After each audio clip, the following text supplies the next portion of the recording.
We are recording. We are on the records. Welcome to the LISP Working Group Interim meeting. As you know, this interim meeting has been organized because of the recent worldwide events that us to enjoy home. Okay, so the last IETF has been in the majority cancelled. We will go for a virtual meeting most probably in July when we were supposed to be in Madrid. And so we canceled the LISP working group meeting in March. And the objective of having an interim meeting today was actually not to have an update, the usual update where we are, but rather to trigger some discussion on where we will go, okay, and discuss technically on the presentations that will follow. Namely, we will have NAT, Nexagon, Publish, Subscribe, WireGuard, and Uberlay. Okay, I asked the presenters to tailor the presentation in a way to trigger discussion, not just to make an update on the draft. Okay, so let's hope that this will work out for everybody. And anything anybody wants to add? It's good to be all here, even if virtually. Good to hear and see some of you guys. By the way, Fabio, welcome in the meeting. I expect an update on the GPE draft. Yes, exactly. I'm still missing that. Okay? I know, I'm behind with it, virtually and physically behind. So yeah, I hope I can make progress in the next few days. Okay. So, who is presenting the NAT proposal is Alberto. I'll give you the ball. No, Albert Lopez. Albert Lopez or Albert Cabello, right? Albert Lopez. No. Okay, sorry. Three Alberts, so it gets kind of a bit. Yeah. Man, you should change your name. Too many. So you can share the screen. Excellent.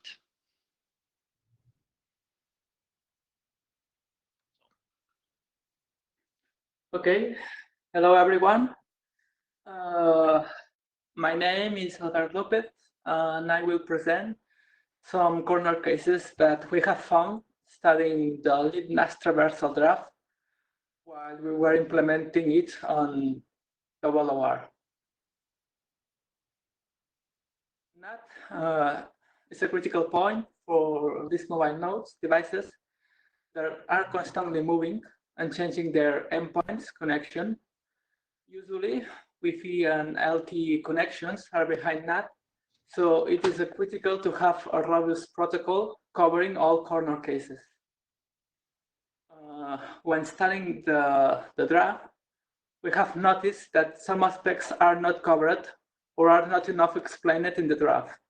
These are basically related to mapping update, but also others like path reachability. During this presentation, I will try to cover them.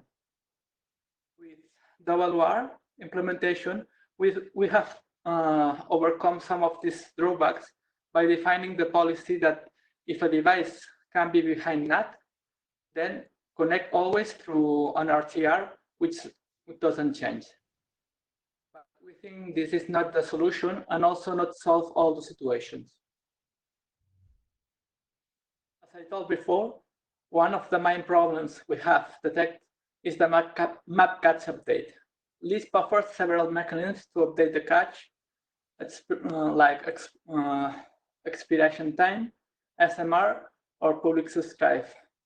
I believe that TTL is not a good option, as in order to work properly, the TTL will need to be ordered of the order of few seconds, which will implicate a high rate of control message that most of times will be to notify no changes. Also, If the request is done by a mobile node, this implicates an unnecessary battery drain. Then we have SMR option. When we are using NAT, usually we only have a default catch entry pointing to our RTRs. So we cannot notify directly remote ETRs of the change of our mapping. We will go to this later. And finally, public subscribed draft, which I believe it is a very good option, but it is not specified in the former RFC. When we are talking on the update of a mapping in the RTR, the draft specifies that the map catch entry is updated while processing the encapsulated map register sent by the XTR. But what happens if we want to stop using a specific RTR? We need a mechanism to unregister this RTR. Following the same mechanism, I believe the option would be to send a last encapsulation map register to the RTR with the new mapping. Also, from the point of view of the XTR, once detecting we are not behind NAT, the default catch entry should be removed in order to start populating the new cache. Another mechanism specified by LISP to update a mapping is the SMR procedure, but the draft doesn't specify which should be the behavior of an RTR receiving it. Some options would be to send a message to the appropriate ETRs, which implicates that the RTR should maintain the status of the remote ETRs for its EAD, which I believe is not feasible. Another option would be to update the mapping with the usual procedure, but what happens with the status learned by the RTR? Finally, it can ignore it, and the mapping can just be updated with the proceeding of encapsulated map register. In order to accentuate the problem of the state in the unusual SNR procedure of option 2, imagine that we have this scenario where an RTR has the status to forward traffic to a mobile node. An external element sends an SMR to an RTR for the EADA.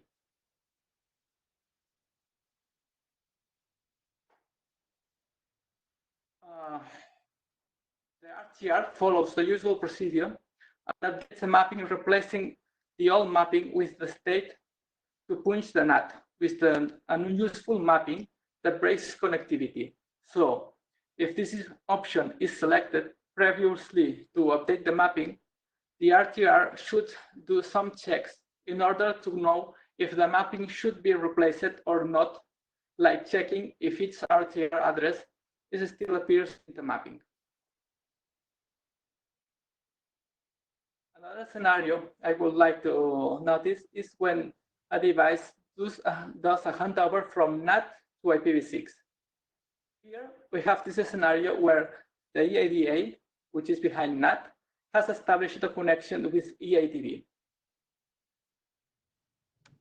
Now, the EADA handovers to an IPv6 address, but as we don't know any IPv6 address of the RTR, we cannot update its mapping, with the consequent loss of all connections previously established until their cache expires. A possible solution to fix this scenario would be that the announced RTR by the info reply also contain IPv6 addresses of the RTR. As the info reply can contain information for several RTRs, and we don't know which IPv6 is associated with the RTR we are using, then the solution will be to notify the complete list of RTRs learned with the info reply.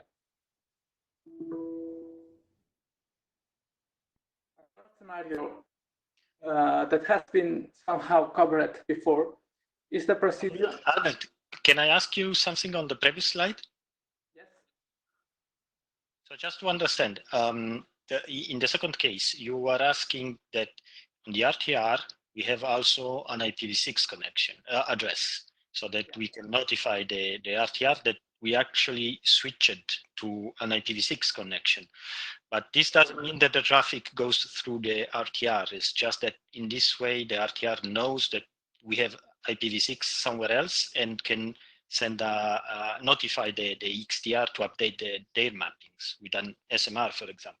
Is that what you mean? Yes, if we don't have IPv6, we cannot do anything. So if the RTR have IPv6, depending of how we implement the notification procedure, the RTR will re-encapsulate the traffic to the IPv6 airlock of the mobile node, or if it notifies to the remote ITR, then the traffic will go directly. Okay, thank you.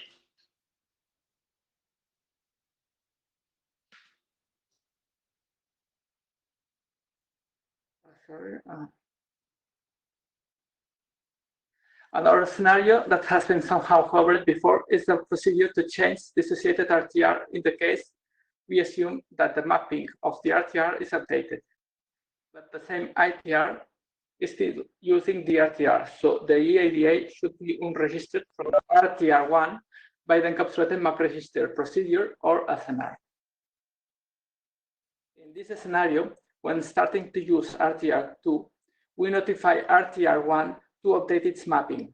So now, to reach EADA, the packets are sent from XTR to RTR1, and it's re-encapsulated it to RTR2, who serves the packet to mobile node. If we change again to RTR3, we can notify RTR2, but not RTR1, as we don't maintain the cache with the RTR1. Now, the patch is increased one hop more, from XTR to RTR1, then RTR2, then RTR3, to reach finally the mobile node. Even this procedure will only happen during TTL time. If we somehow have a history of used RTRs, we can notify all them in order to not increase the path length of the connection. The final scenario is related to path reachability. For instance, if we have this scenario where a mobile node is registering two RTRs, and at some point we lose connection with RTR2, as the mapping still contains RTR2 due to the mapping is registered through RTR1, if XTR decides to use RTR2 to reach the mobile node, its airlock proof will say that EADA is reachable, and all traffic will be lost. To mitigate this scenario, we can combine two solutions.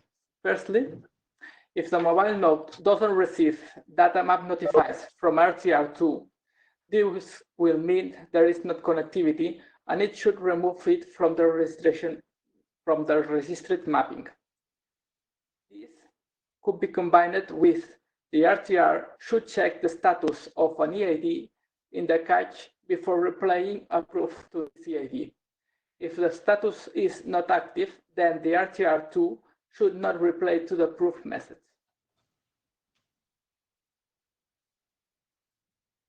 To conclude, we have seen some drawbacks that the current NAT traversal draft have, and I think it will be good to discuss them to improve a so critical draft for mobility. So here we conclude my presentation. If you have any questions, comments.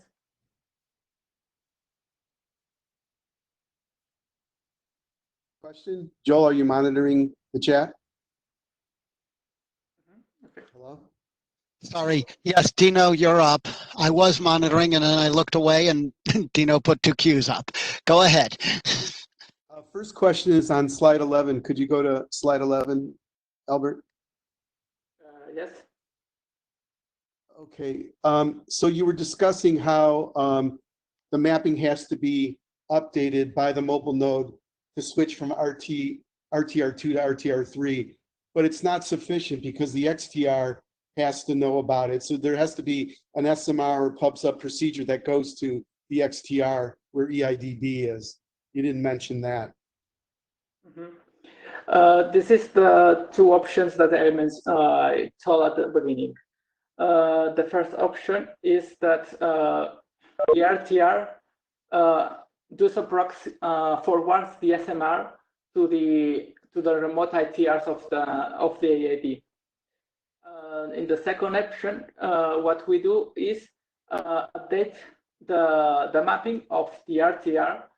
So now the RTR is not doing not traversal functionalities, but acts as an RTR. So the traffic is re-encapsulated. So in this scenario, the RTR1 have the destination airlock to reach EDA to go to RTR2. So the traffic XTR will send the traffic to RTR1. The RTR1 will re-encapsulate. Slow down, because you're just repeating what you said last time. Are you showing on this slide that there's two possible solutions, or one? In this scenario, just one. I'm focusing in the case where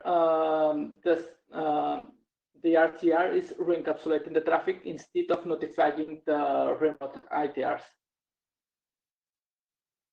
But it says SMR all learned RTRs.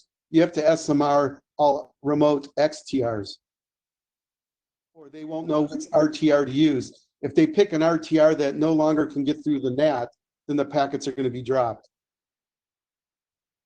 Could you repeat, please? You have to tell the remote XTRs that are encapsulating packets to the existing RTRs where there's pinholes going through the NAT. And in this case, you're saying that RTR2 and RTR3 now can get packets through the NAT where the LISP mobile node is at, right? But if remote XTRs need to know to use RTR2 and RTR3, and so you need to SMR them to know that the mapping for the mobile node EID has changed. Yes, the idea is that as we can't not notify the remote ITR. You have to. So when you SMR, you have to SMR the RTRs so they know the new translated information for the mobile node. But you also have to SMR the remote ITRs that use those changed RTRs. But for instance, if the XTR only have unidirectional connections, so the mobile node doesn't have populated his cache of the regarding EADB, there is no way the mobile node notifies EADB about this change. No, it's not the mobile node. That's why SMRs are not a good solution. See, what happens is the mobile node is the only one that can control its translated RLOC as well as the RTRs it uses. So it needs to register that information in the mapping system, and the mapping system is the only one who can notify all the ITRs that use that mapping. And so PubSub is the best solution for this. I'm completely agree with these options, but as SMR is a procedure of the specified in LISP, I believe that we should also provide a solution or explanation of what an RTR should do with this SMR. See, SMRs are an adequate solution when ITRs and ETRs are talking directly with each other and they know that there's bidirectional traffic. So when a mapping changes at an ETR, it knows who to SMR. But in this case, you don't, because you have this level of indirection in a sense. What are you suggesting, Dino, is that, and this is Fabio, is that we go ahead and we focus only on the PubSub solution? Is that what you? Because the other ones can't work, because the other ones can work if you set the TTLs down real low. It's the typical. What we're doing here has nothing to do with NAT traversal in a sense. It has to do with notifying encapsulators when mappings change. It doesn't matter what the contents of the mapping is. If they're translated RLOCs, global RLOCs, or RTRs that are in the mapping, these are mapping changes that have to be notified to encapsulators. That's the general problem. And we have solutions. Albert, we have many solutions for that. let's let everybody get the floor. Albert? Yeah, thanks, Joel.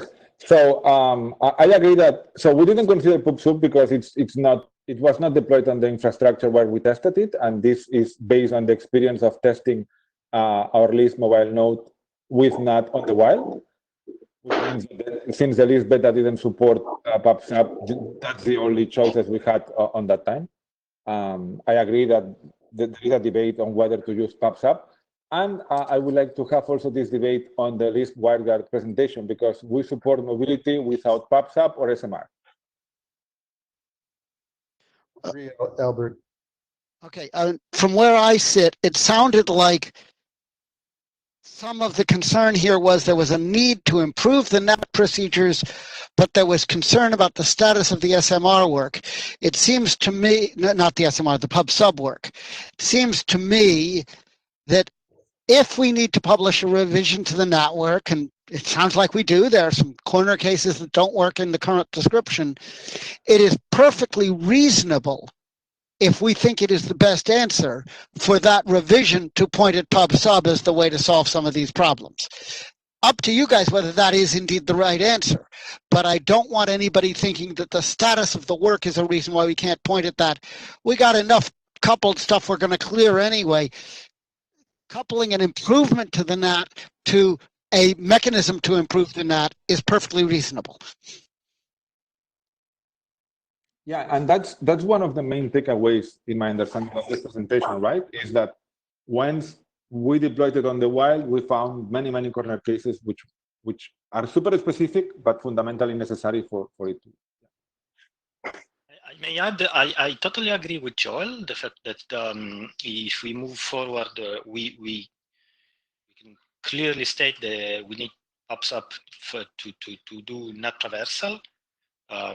If in such a way the solution is simpler, and also because if anyway we move to PubSub and there will be a NAT traversal with PubSub, then we have something that we will never use with SMR or other stuff. So I think the work will be much more streamlined if we go for PubSub. Now, I understand, Albert, why we are here and why you explore different solution, okay, because it's implementation experience, but maybe we should go in the PubSub direction. Yeah, and I'm not against that. I was just saying why we took this one because it was the only way to move forward on that time. But I fully agree on that debate. Sure. It's totally understandable what you did so far. Natal, another Albert, I believe. Thank you, Joel. Yeah. So one quick remark here. So even though I agree that PubSub is the way to go, we need to put all the options on the table. And I think that this can work better with SMR if we allow the RTRs to then SMR to the remote XTRs. So that in the diagram that you have here, RTR2, RTR3 receive the SMR from the mobile node. And then on their own, they forward that SMR or they recreate that SMR towards the remote XTRs that they know on their map caches. Right? So that's another option. You can't do that because there may not be bidirectional traffic. I agree, but they can send it at least to all the ones that they have. So that's what I said, that we agree that PubSub is the way to go. You will not update. No, let's try to let people. But to clarify, it is perfectly reasonable in the document to write a document that says the right answer is PubSub. If you're not doing PubSub because you believe you can't do that, you should be using SMR this way to at least improve your coverage, but that has these drawbacks. We can say these kinds of things. And documenting the problems we found is a good thing. So I appreciate the effort that's gone in here, and we can both keep the ideas you've got here and move forward with what we think is the right answer.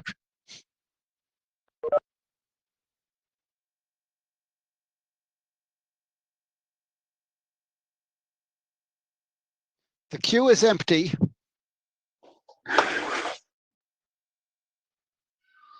Well, I had 2 plus Qs and I did a minus Q, so I have another question. Go ahead. Sorry, I lost count. Could you go to slide 12, please?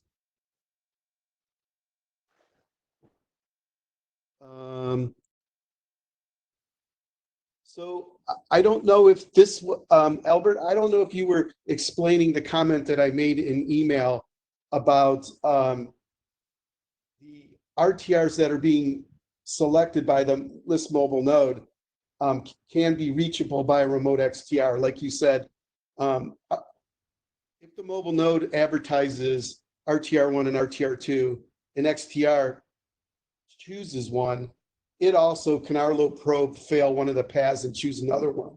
But if it RLOAD probes and both those paths are reachable, yes, it could choose an RTR that can't reach the mobile node. So I just want to clarify, if the mobile node cannot reach an RTR, it should exclude it from the mapping. Was that the point you're trying to make? Yes. Okay, thank you.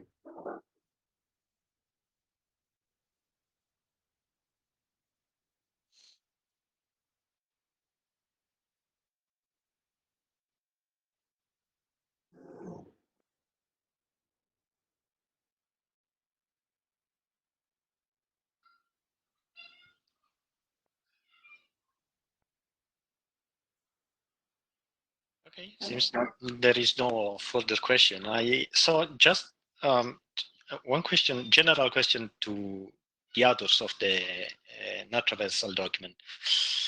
When are you going to update the document? This feedback.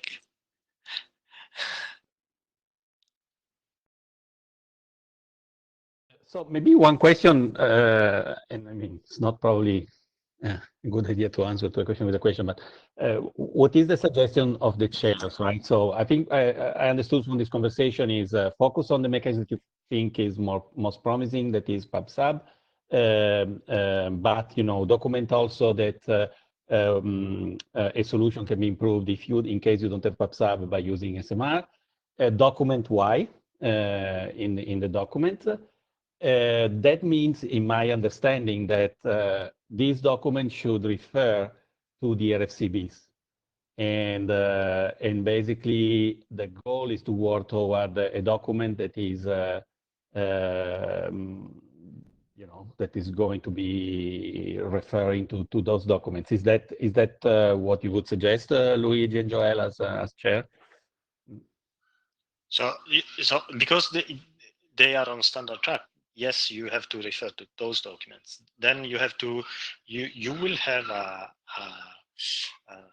normative dependency on the PubSub document, because if you use PubSub to do net traversal, then you have a normative dependency there. And there is also one other thing. You should have a look to other RFCs that speak about net traversal in general for other protocols and technology. Why I say that? Because in the IETF, there are documents that say there are different types of NAT. And when you have different types of NAT, you can traverse them in a different way.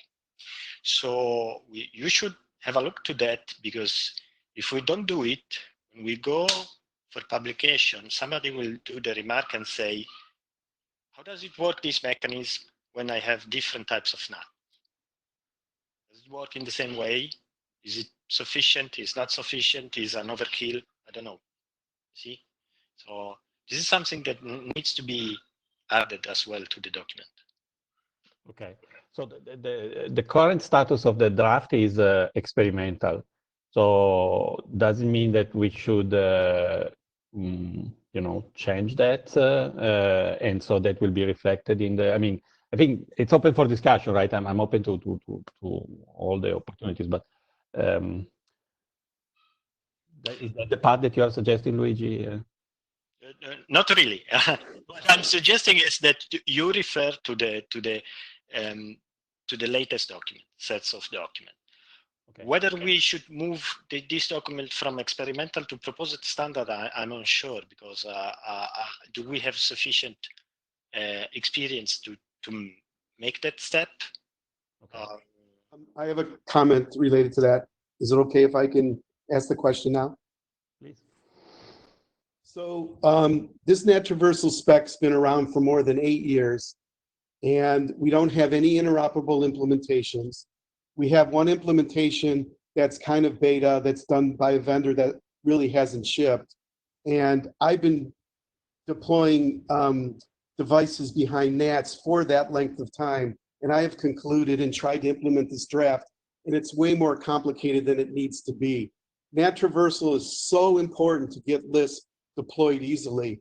And I have a simpler solution that I implemented that I have been using for 7 or 8 years now. And so I would not propose this to go to proposed standard as is, and that we need to greatly simplify it. I have deployments where I put devices behind NATs at home in mobile nodes that are using NAT devices at mobile providers. When they're in containers, they go through NATs. When they're in VMs and cloud providers, they go through NATs. NAT is like a crucial and very important part for LISP to solve, or that just won't have any deployability in those environments, which are 90% of the cases. The other cases it's deployed are enterprises where everything's inside a firewall and all the RLOCs are global. And but if you want it to be implemented out in the wild for a lot of these things, I mean, just look at Sharon's Nexagon case. That's going to be through NAT traversal as well. And so nobody has really, I mean, we really have to take a look at this design. It's way too complicated. And we have to ask why nobody has implemented, why there aren't multiple implementations according to this draft. Where is your document, Dino? If you are saying you have a simpler solution and you say that we need something to discuss, so you should document your solution. Otherwise, it doesn't make sense that you say, I would keep this document experimental because I have a simpler solution. Yeah. So you have to document it and bring it to the table. Yes, I understand.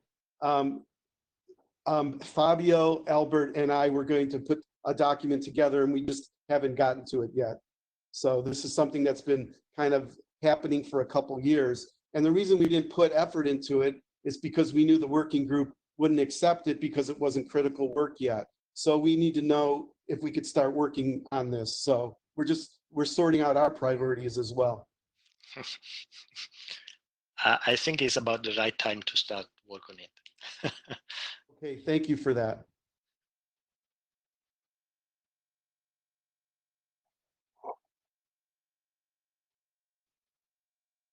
No more comments or questions? So in this case, we got to the next, which is Nexagon. Is Sharon presenting? And I need to give him the...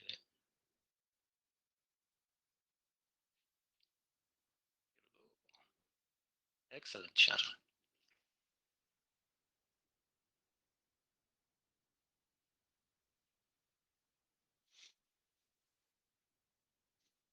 Well, I found the unmute. Can you see this? Yes, we can. Too much Zoom in the last 2 months.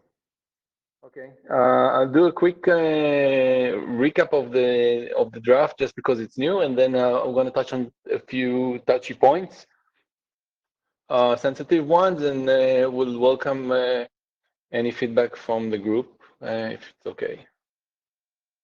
All right, so the goal is to leverage all these AI cams in all these cars. Practically every car will have one, using LISP multi-point to multi-point channels between cameras and apps.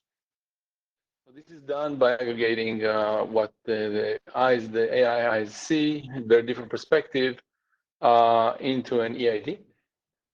And then this EID is a signal-free channel map apps can subscribe to, construction apps, construction map apps, Apple Maps, driving apps, all sorts. The partition of the world to LISP channels is based on a grid. The grid chosen is H3. This is because of its very elegant hierarchy and very clear neighboring for propagating impact of things. But it can easily be translated to sleepy tiles, other tiles, using the same channel technology. The way it works, for example, over a mobile network is that the EID H3 services are hosted at the edge.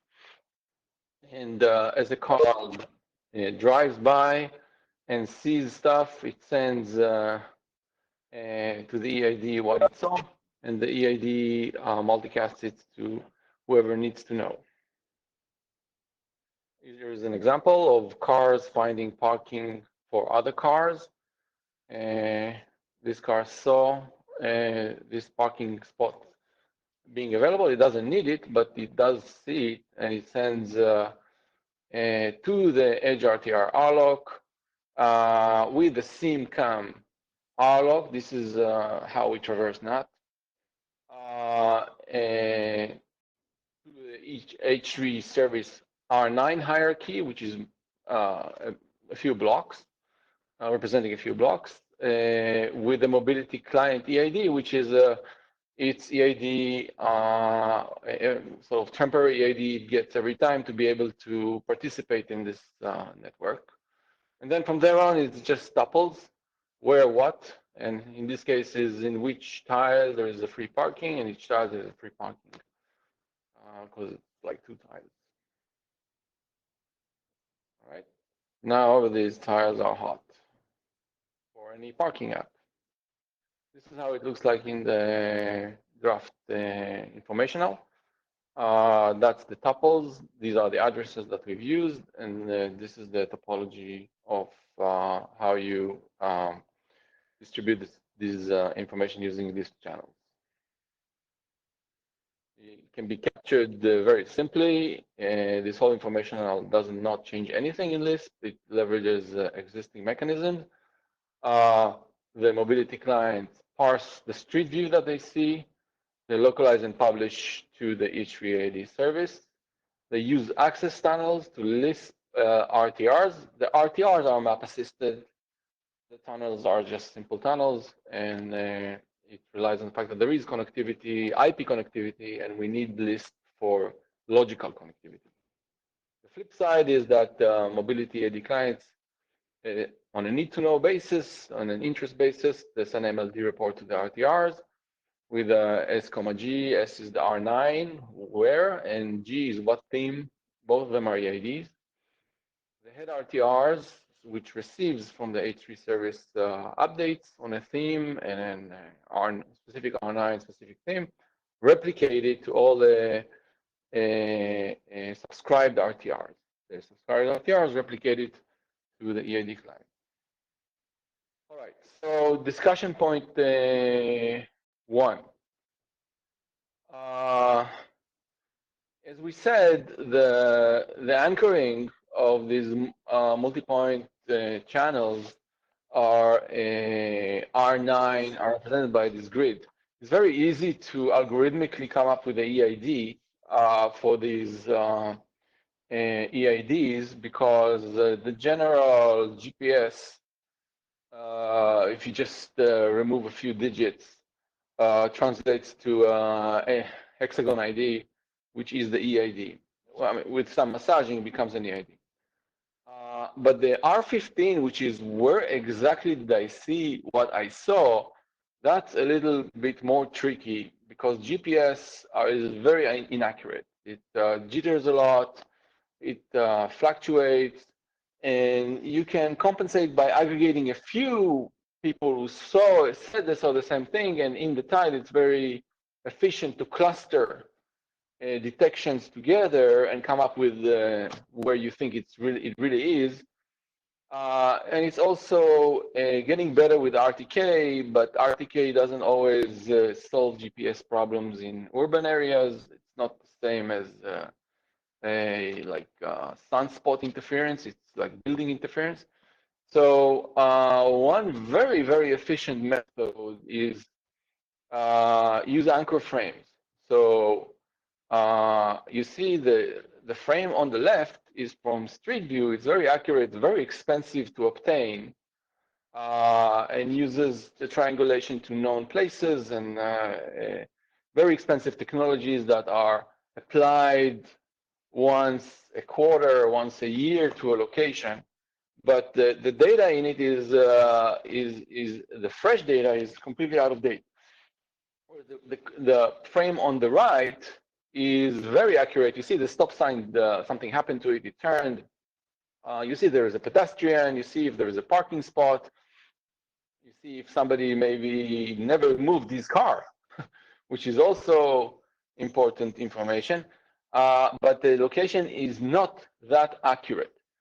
So what if, as we drive along and we see like a free parking spot, we also send a frame with annotation, and that can be matched with an anchor frame from a Street View and get very, very, very accurate positioning of exactly where the car sees.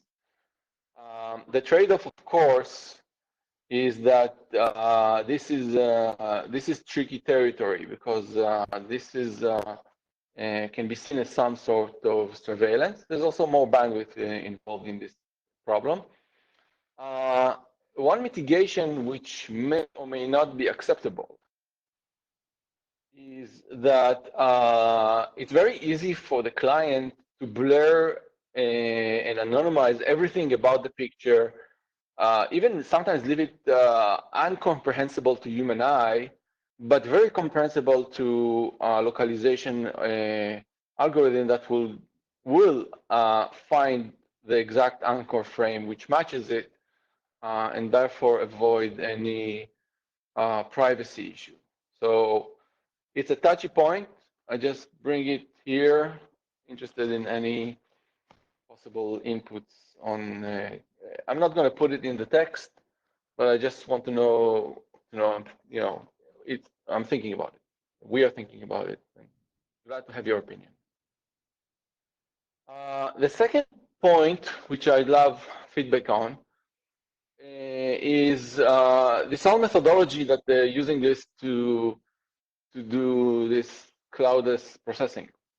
So we know, network processing is not new. The classical model is SFC, and it's a bit different than what we do here. And it's interesting to look at the differences. In SFC, when we do in network processing, we use addressable functions, network functions. Using the overlay, we attach addresses and we traverse these VMs, or as if they were physical devices. But the states that these functions need, they are prefetched, like the whitelist, the blacklist, the filters, whatever it is they need in order to operate correctly are prefetched. So the functions are addressable, the states are prefetched. In this model, it's the opposite. The states are addressable, the state of the road, the hexagons, and the functions, the assumption is functions just a piece of code that doesn't change, so I can prefetch it. If it's to do some clustering, or if it's to assign severity or classification for a theme, it's just code. I can just fetch it from anywhere, and therefore it can be prefetched. So it's interesting to look at that and see that this allows us to do in this case to implement these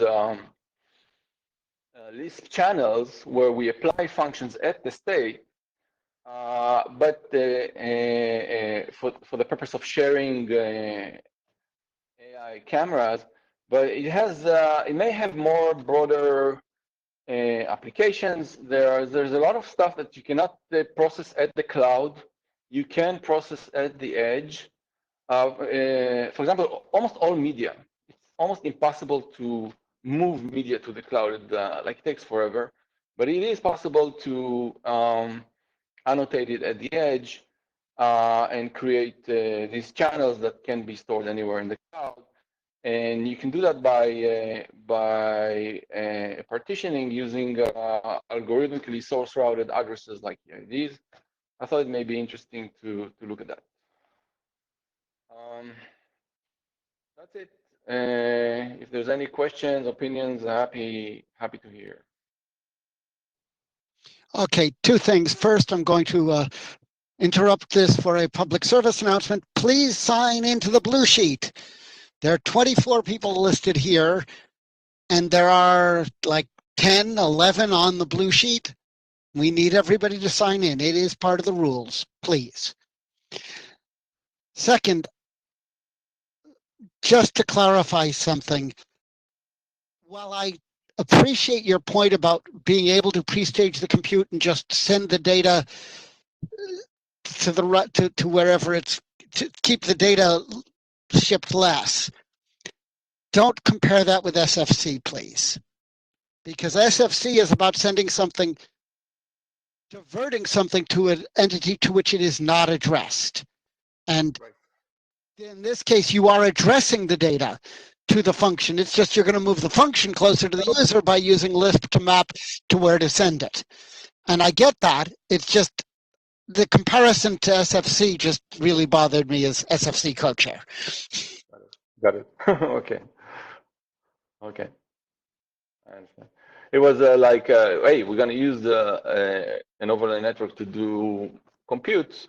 We do it already, but you're right. It's for transparent computing, and this is for explicit computing. You're right.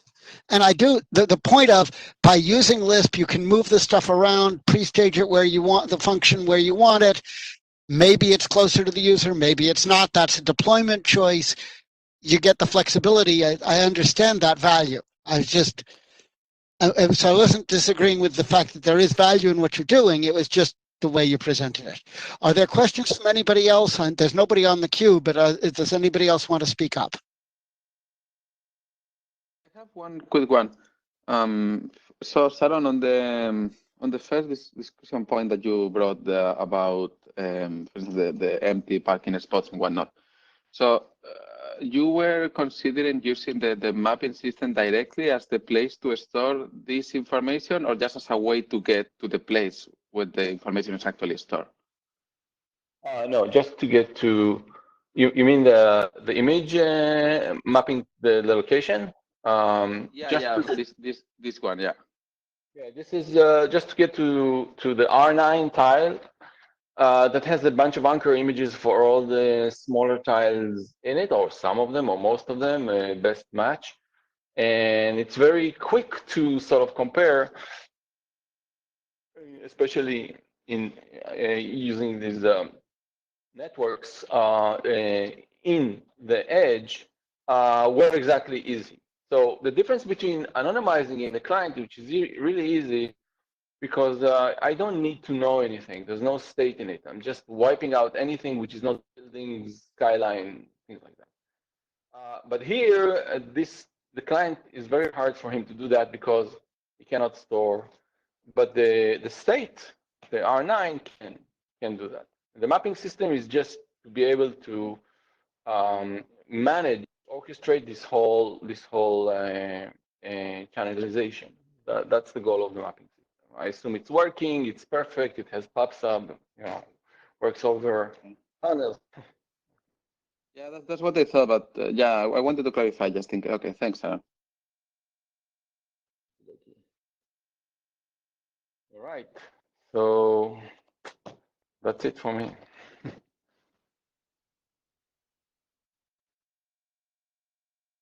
Just a note on the blue sheet that might not be clear to everyone.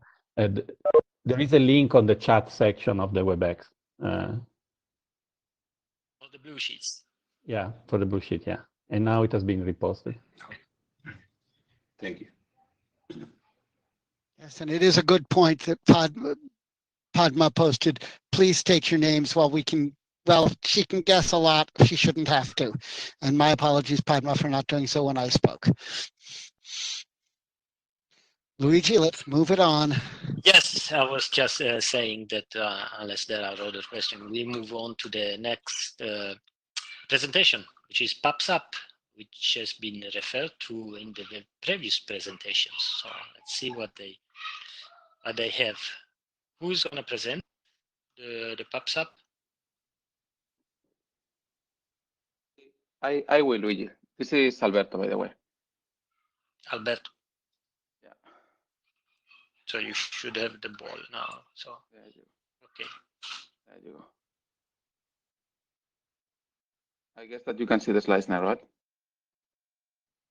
Yes. Excellent. Okay. Yeah. So there was a lot of comments on PubSub early on, and I think that yeah, I think that PubSub is a good thing that we're bringing to LISP, but I think we need to work a bit on it. There are some aspects I wanted to discuss, and I think this interim is a great opportunity to do so. So a quick recap on PubSub for those of you that haven't taken a look at the draft for a while. The draft has been with almost the same content for some time now, so it hasn't changed a lot. It may change some stuff after this discussion, we'll see. But the basic idea with PubSub is that when you send a map request, you can set a new bit that we introduced in the draft, that is the end bit for the I1 notification. You can send the end bit to 1, and then you include the XTRID so that the map server can identify you. And that goes to the map server, and if the map server supports PubSub operation and wants to subscribe you, it will notify back to you that you have been subscribed by sending back a map notify instead of a map request. If the map server doesn't allow PubSub or doesn't support it, it will send back a map reply. So it will be a standard LISP operation. It will be ignoring the mbit, basically. That's the subscription mechanism. The publication is whenever there is an update on the airlock set for a particular mapping on the map server, the map server will go through the list of XTRs, and it will use the XTR ID for that. It will go through the list of XTRs that have been subscribed to that mapping. I will send a publication to those in the form of a map notify. And then the ITR will send back a map notify ACK to acknowledge the notify. That was the publication. And then just to complete the story, the unsubscribe is done. If the ITR triggers the unsubscribe, is just sending again a map request with the mbit, but with no ITR airlocks, saying that's the way we have to signal that the ITR doesn't want to be notified anymore. And if it's the map server, the one that is unsubscribing, then the way to signal that to the ITR is by sending a map notify with TTL equals 0. Okay, so that's PubSub in a nutshell. So now, the questions that at least I have, and I guess that some of you guys have, and feel free to ask here. So the biggest one for me, at least, is how we establish an ITR map server security association. And we have some options on the slides we'll discuss, and probably this will take most of the time on the presentation. Then how we handle the incremental nonces in PubSub, following the same approach as in the VIS documents, where we use incremental nonces to prevent reply attacks. And then a minor note on isolated subscription that will be really quick. So let's get into the security association. So there was some discussion on the list, and then there was some discussion about the authors as well. And we wanted to bring it to the working group to hear different opinions. We have at least 2 options. There may be more. So let me maybe go through the options that we have documented, and then we can have some discussion on the security association before we move on to the next topic. So this is option 1. This is based on the discussion on the mailing list about using LISP as a way to populate a share secret between the ITR and the map server. And in this option, so it's a modification of the discussion on the mailing list. So basically here, when you send the map request as an ATR, you encap that map request in LISP using the LISP standard LISP operation. And then on the map server side, when you're a map server and you receive this LISP map request with the mbit set, what you do is that you generate a random seed. Later will be used to generate a PubSub key. So the map server generates a random seed, and then in the map reply that it sends back to the XDR following this sec, it not only includes the standard LISP authentication data, but it also includes the PubSub seed. And this is a bit different from what we discussed in the mailing list. In the mailing list, we were saying let's generate directly a PubSub key on the map server and include it in the map reply. We modified that a bit. Instead of including directly the key, we include a seed that can be used then to compute the key. Just because, and we need to maybe check this with security experts, but by using a seed, maybe you don't need to encrypt the seed, just authenticate the seed, since the key is never clear in the path, and both ends can generate it on their own. So then the ITR receives this seed, it generates the key with the seed plus OTK. So both ends, the map server and the ITR, have both the seed and the OTK at the end of the exchange. And then from now on, whenever the map server has to send a publication via map notify, it can use this search secret, the PubSub key, to sign the map notifies. And the ITR can regenerate the keys whenever it wants by just redoing this process. This is an option, for instance, to include the PubSub seed on the LISP authentication data. This is basically taking map reply authentication data type 1 and then extending it to have the seed, so it will be type 2, and then with the seed at the bottom. Now, one aspect with this approach is that if you remember the overview at the very beginning, we were saying that the way to acknowledge the subscription request is by sending a map notify. However, here we need to send somehow a map reply, because the map reply is the one in LISP. The map reply is the one that is carrying the authentication data. So if we want to go this route, maybe we should consider using a map reply with some extra bit or something, or directly the authentication data as a signal to acknowledge the subscribe request. And I see a question for Dino. Dino, maybe let me finish the other option and then we can take all together. Okay.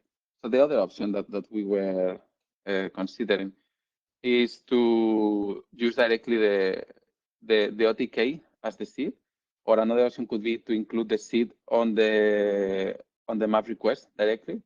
So basically, that means that the ITR will drive the generation of the seed or the OTK, and the map server just needs to use it. So this will allow to keep using the map notify as the subscription ACK.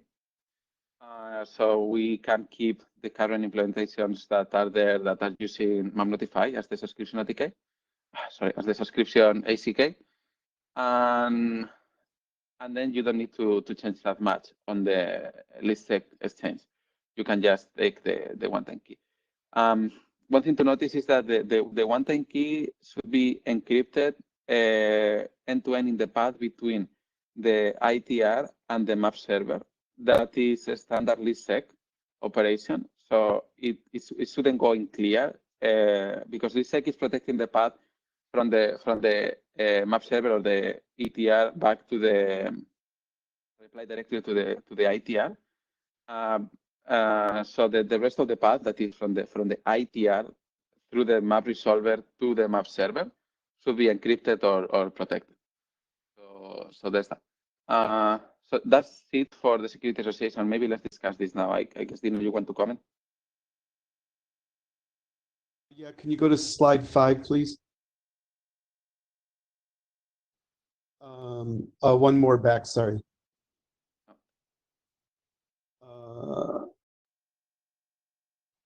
No, sorry, slide 6. This one.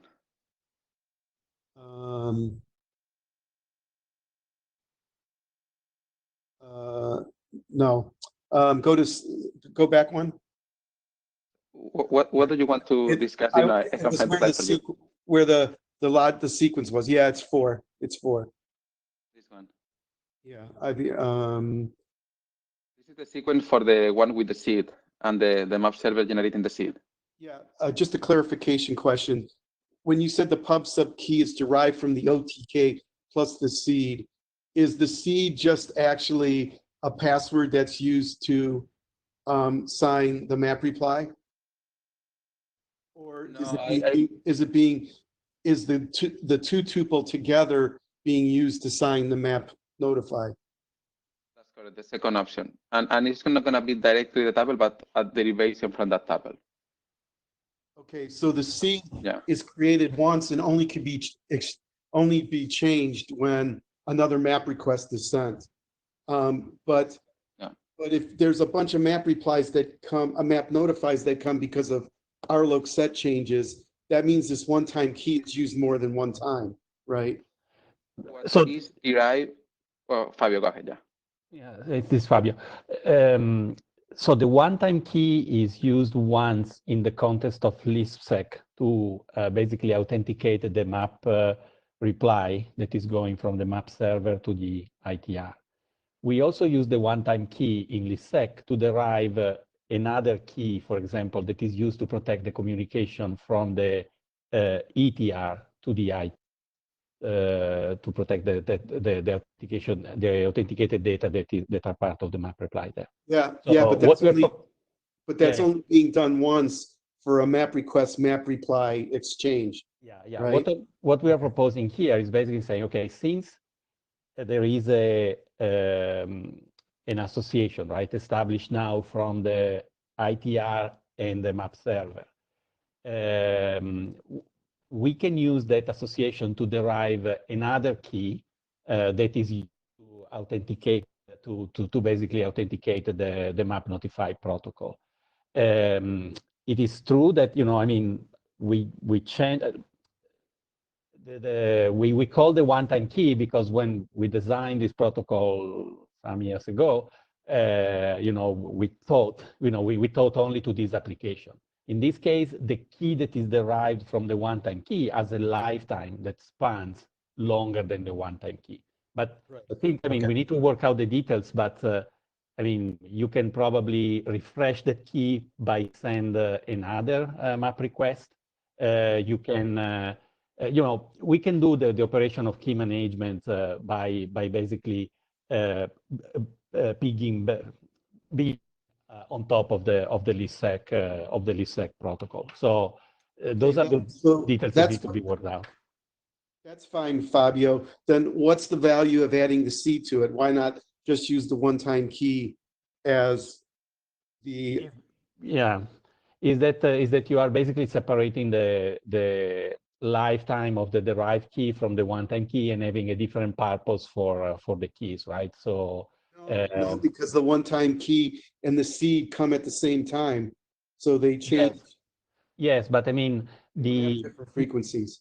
Once you have established a key, you have derived from the one-time key a key that you use to secure the map notify protocol. Then you can keep using that key, the derived key, okay, to secure the subsequent messages exchange for the map notify protocol, for PubSub in general. So basically you can keep sending map notify back and forth and map notify ACK, protecting that.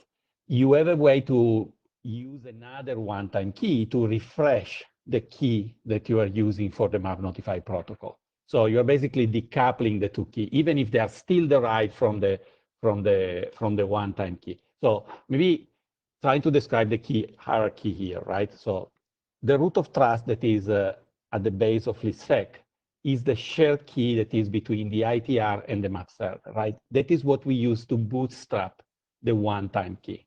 And so that is one first level of the hierarchy here.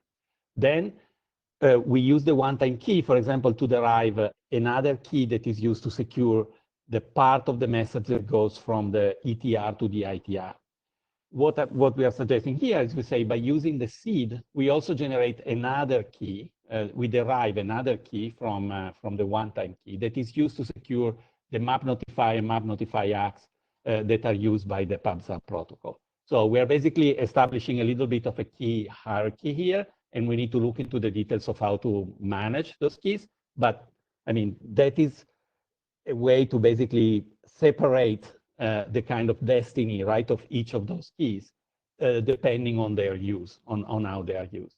So The frequency of change of each one of those is the same, or is it different? no, not really, in the sense that you can use, for example, one-time key to establish a pub sub key, and you can keep using that pub sub key for, you know, maybe the lifetime of the pub sub relationship between the devices that are part of this pub sub relationship.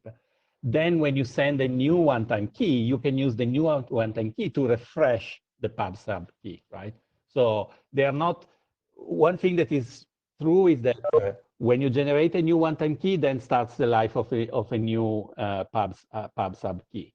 But then the life of the pub sub key extends, right, for the length of the pub sub relationship between the two entities that are involved, and that's basically the and I mean we are basically trying to use that source of trust that we have and specializing it to each particular use that we are doing here.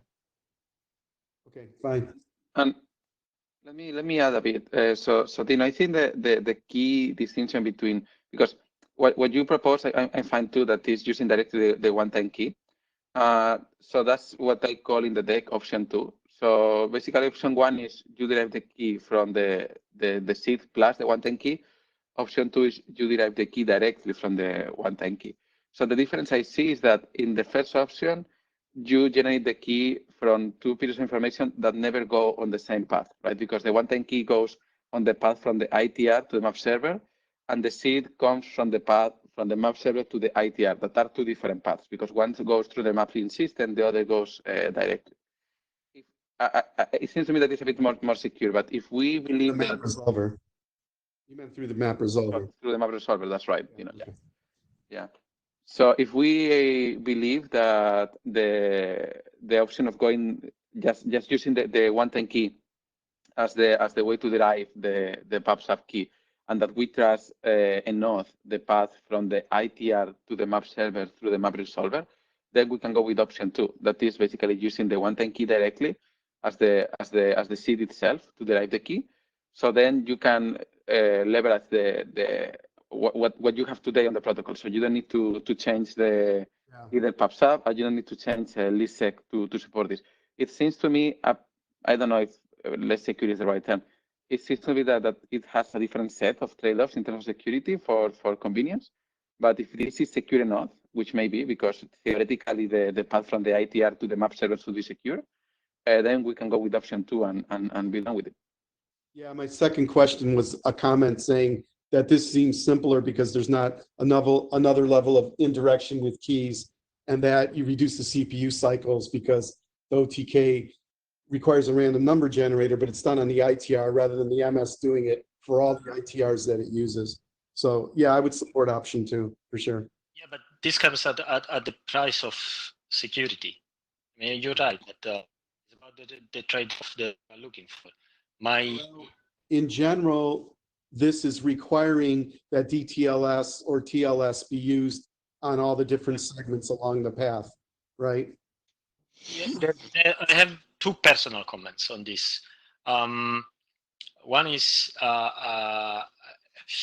we really need to think carefully what is the security level we want to provide. I mean, but I don't. So the two options, as we just said, comes with different security trade-offs. So is it worth to go for a simpler solution that maybe later on, maybe a security review will say is not secure enough?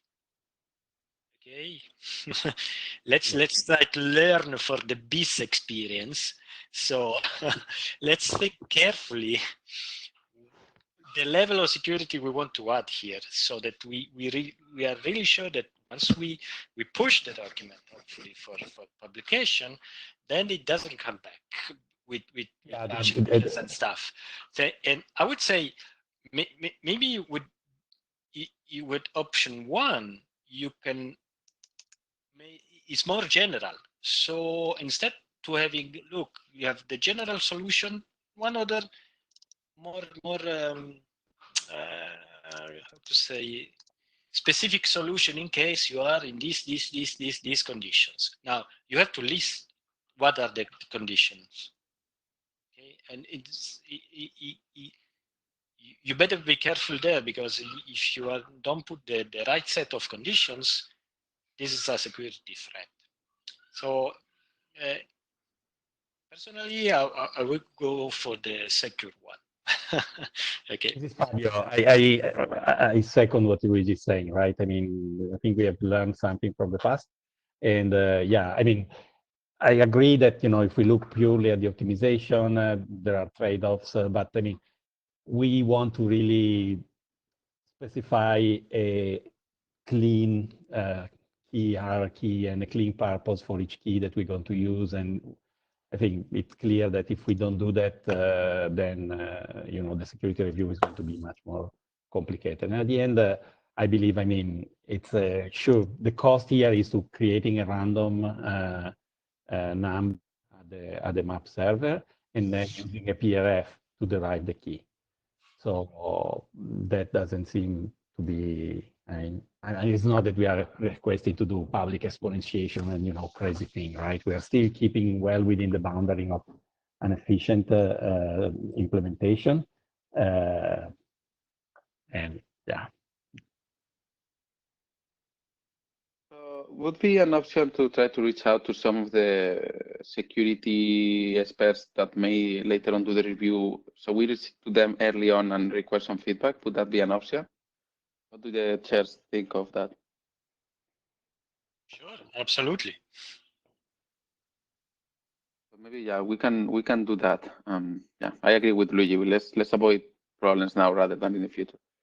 Okay. Yeah, and I think let's articulate a little bit the proposal, right? And when we have enough details, then I think we now know the types that we should be dealing with, and we can do that absolutely.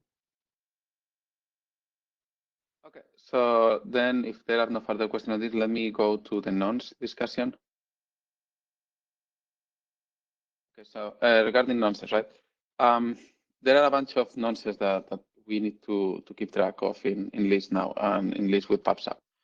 So some of them are non-incremental, like the one you have for map request, map reply in regular LISP operation. So that is just a random node. And some are incremental. And the reason of using incremental nodes, we have mentioned it, right? But just to have it in the mind of everyone, is to prevent against reply attacks. So when a man in the middle, for instance, can capture a packet, and even though it may not modify it, it can send it again at a later time and then break the system. So in PubSub, since both the subscription and the publication are subject to reply attacks, you need to protect both with incremental nodes. So the publish should be easy to keep track of the nodes. So you have the map server and the XDR, sending map notify and map notify ACK. And every time a new publication is sent, the nonce is increased, so the XDR can verify that the nonce is valid and the map notify is accepted. Now on the subscription, and that in the publish that can be done because both the XDR and the map server are aware of each other, so they can correlate for each XDR MS pair, they can know the nonce that is supposed to appear on a given packet. Now, for the subscription, it's a bit more tricky because as an XDR, you send a map request to subscribe, and you need to put a nonce there, but you don't know to which map server that request is going to go because you send it to your map resolver, not to the map server. So you know to which map resolver you send your request. You don't know to which map server that request will land on. So I'm not sure which is the best option and you want to have incremental nonces because you want to prevent others to, resubscribe you or unsubscribe you in the future replying your message. So I'm not sure which is the best option to address the incremental nonce here. One thing that was proposed was to use a global nonce for all the subscription operation for a given XDR. So that basically it doesn't matter in which map server the map request will land, because the XDR will always use incremental nonces. So it will always send a nonce bigger than the previous one, which that may mean that you will see some gaps, or the map server will see some gaps if you have, let's say, three map servers in the deployment, and the map requests are spread across the three. So maybe you will see gaps as a map server because some map requests landed in different map servers and not in you, but still the nonce will be bigger than the last one you saw for a given XTR. So I don't know. I would like to hear if anyone has some comments on this issue. I have a comment, Albert. The ITR does know the map server that the map request went to because it gets a map notify from them. So it has the source IP address from the map notify to know the map server. Yeah, So but it needs to know. it does know the map server, but the problem is that it has to now store a nonce per map server it's ever going to use, and that's not probably going to be very scalable. No, but even before that, Dino, when you send a map request to subscribe, you don't know yet your map server. So once you get the map notified back, you know it. But before, you don't know it, right? Because you're sending the map request to your right. map resolver. Understand, but when you send a map request, you pick a random number as the nonce, right? And because you have to, right? And then when you get a reply back, then you have to know that any subsequent map requests that are sent to that map server have to be incremented, but it won't scale. So it's not it's, you know, we're trapped either way. I mean, so you will, the very first map request will be random, but then the rest, no, but again, because you need to, so let's say you need to send 2 map requests, right? You want to subscribe to 2 prefixes. And those 2 prefixes happen to be on the same map server, but you don't know that, right? So you send a map request for the first prefix with a random nonce. You get the map notified back, it's all good. Now you need to send the second map request for the second prefix, which you don't know that is on the same map server. Which nonce? That's random too. The incremental nonce has to be per prefix per map server. Okay. It adds another factor to the scaling problem. Okay, that I agree. It needs to be, if you want to do what you're suggesting, per prefix, per map server. Yeah. No, I'm certainly not suggesting it. I'm saying to get it to work, to get an incremental nonce to work, that's what you would have to do, which is non-scalable. So we should think of another way. That's why it's not scalable. Why is not scalable? Just because you need to keep track of the of who was number of map servers times the number of prefixes that you're ever going to send a map request to over time. I mean, you have to keep state because somebody asked to subscribe to something. That state That's the state of the map server, not in the ITR. We know the map server has to store a lot of state because it has to send map notifies to everybody who's interested in the RLOC set change. But the ITR now has to keep state for all the map servers. And we've never had to do that before. An XTR would only have to know about 2 or 4 map servers just to send registrations and only know a map resolver for all the map requests it would ever have to send. Now it has to keep track of all the map servers. And since it's sending map requests for various EIDs, there could be thousands of map servers that it has to store.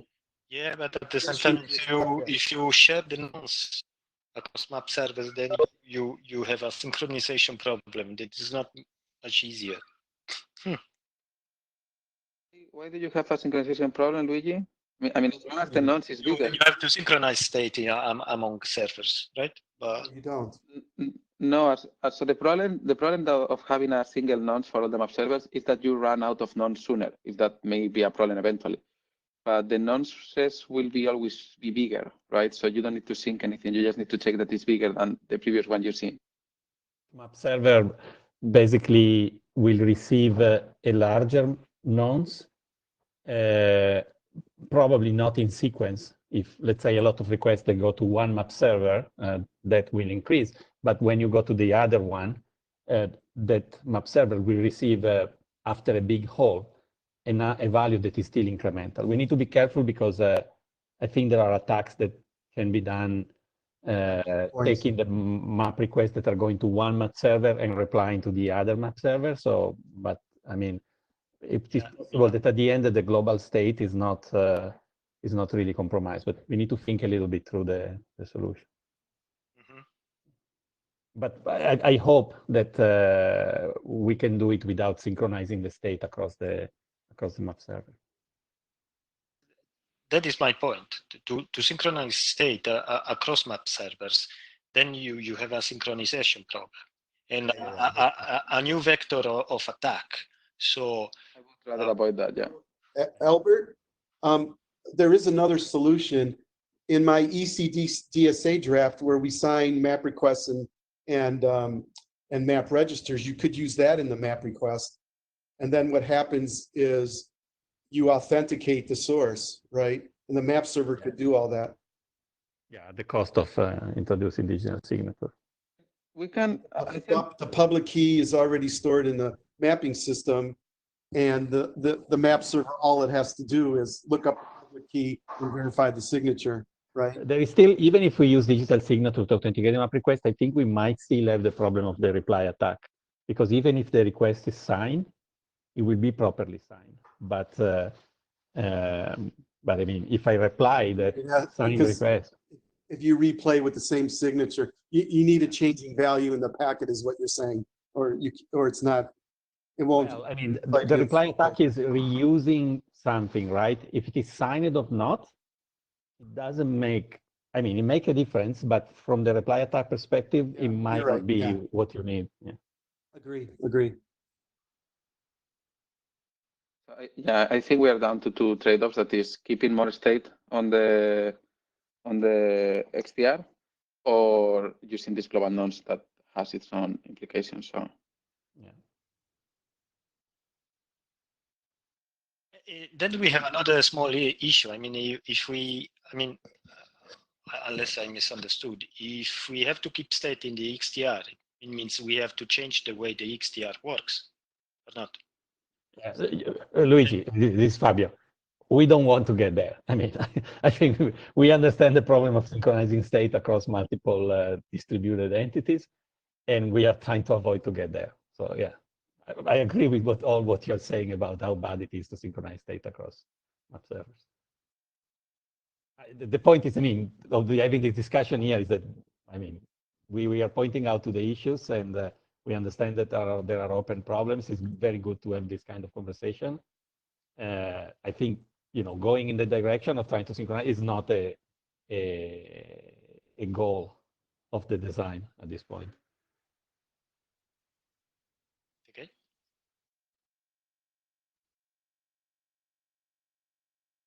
okay, then, and the very last point is just really quick. Is I would like to bring you guys and to understand what do you think about unsolicited subscription? That means when an XDR out of the blue receives a map notified as a PubSub, so as a publication, and then it uses it to update its state without prior sending a map request to subscribe.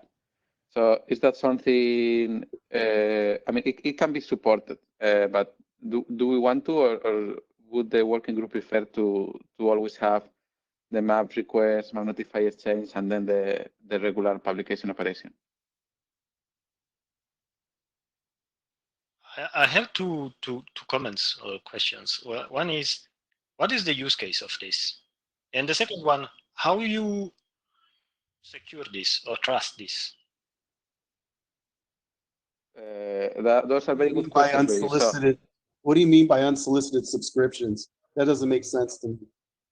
That is when the map server subscribe an XDR without the XDR asking for it.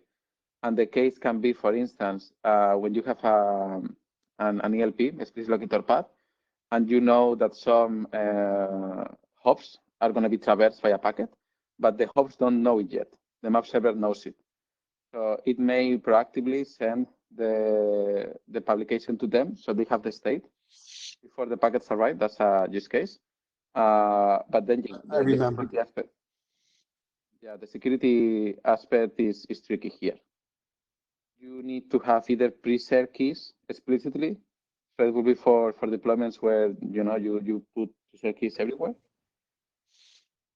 And then you need also to realize that you need to have incremental nonces as well. So basically, it shifts who start the nonce, because in the regular operation, the state is the one that picks the nonce and then is used incrementally through the process.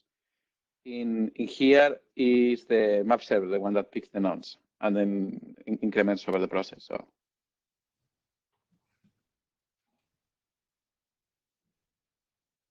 Well, an ELP change is definitely an RLOC set change. And you would think that the ITR should want to ask for that, or otherwise it shouldn't be notified, because then you're going to get these notifications you don't want. And who knows where the ITR is located, may not be able to have enough bandwidth or CPU power to do it. And it's a DOS attack waiting to happen by a rogue map server.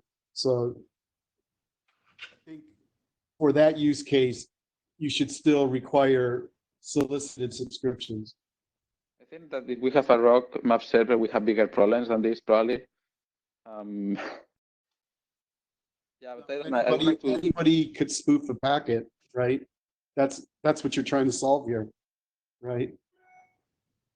What I'm trying to understand is if the benefits outweigh the issues. Remember, the ITR doesn't keep track of map servers. So if it receives a map notify from anybody, it could assume it's a legitimate map server and try to run the protocol against it, where it could maybe not be legitimate.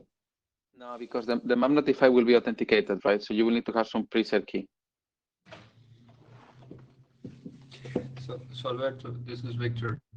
The advantage in the use case is that you would pre-provision the locator path. Is that what you're after? Like avoiding, say if you have 4 stops in that locator path, you avoid having to wait for 4 resolutions? That's right, Victor, yeah. You have this serial problem of packet drops, right? Yeah, exactly. This map is related to a prefix, right? So the RTR can still subscribe to the prefix and say, if you have a request, just tell me, or something like that. But they don't know in advance, right? So they know once they receive the data packet. And then they know they are in the path. Or not? Do they? Maybe they know because some configuration, but not. I mean, I don't think we can assume that. They know they're in the path from the ELP because they're listed in the ELP. But if they don't have the ELP cached and they receive a packet because the previous hop knows about them, then they get a packet and then they have to do an EID lookup. And in the meantime, they're dropping packets.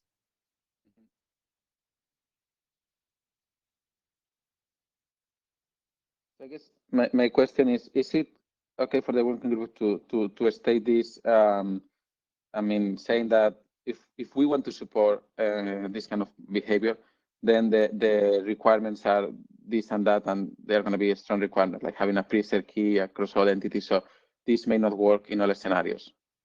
Would the working group be fine with that, or?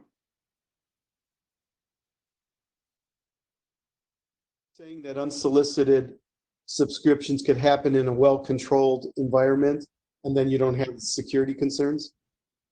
Because you have preset keys all over. I think if it's a well-controlled environment and you don't want to drop packets, and the map server is part of the well-controlled environment, then sending these map notifies to each hop before they get the packets is a useful thing, right?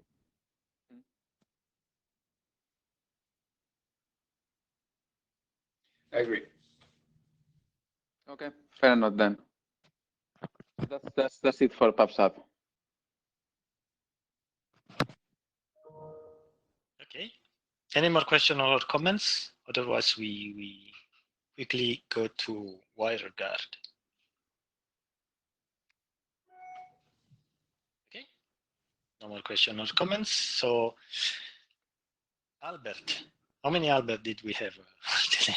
We have not enough, Albert. We need more Alberts to solve the problems. More Alberts.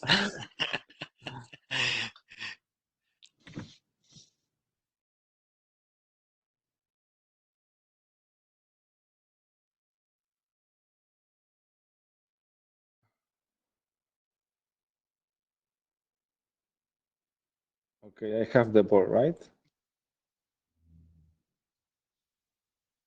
Yes, it says you do. Waiting to see your slides. Yeah, 1 second.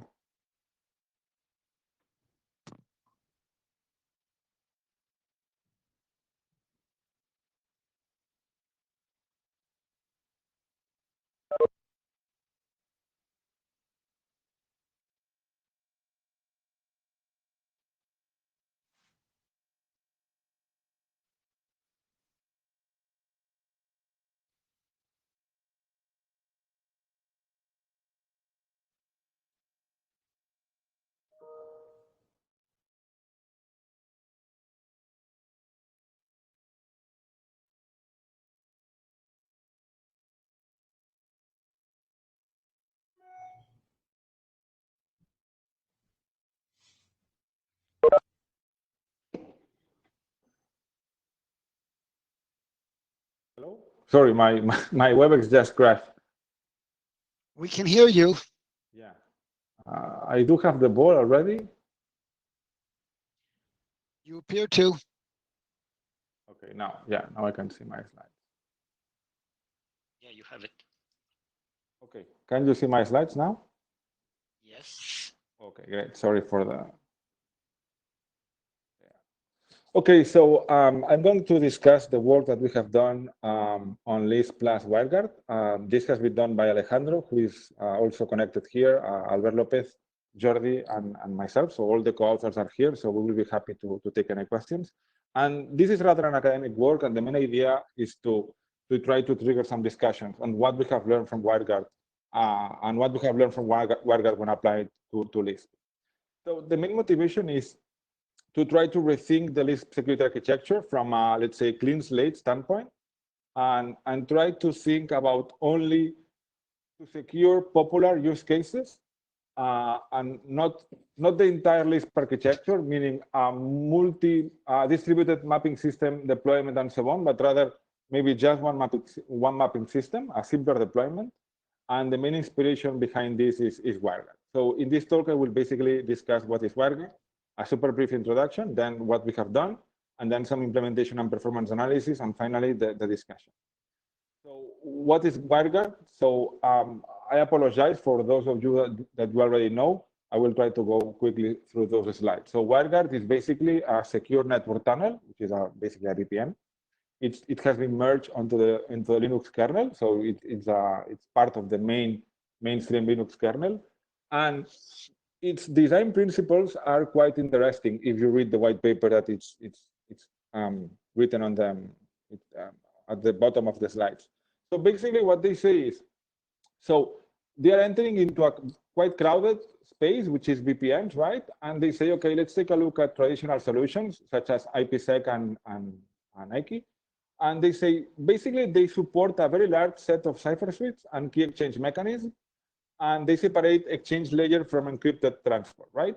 And although this is academically a sound approach to this, the result of the whole architecture is super complex because you support many different security mechanisms, which means that this needs to be negotiated. The code is super complex. This is prone to errors. It is harder to perform a sound security audit, and so on.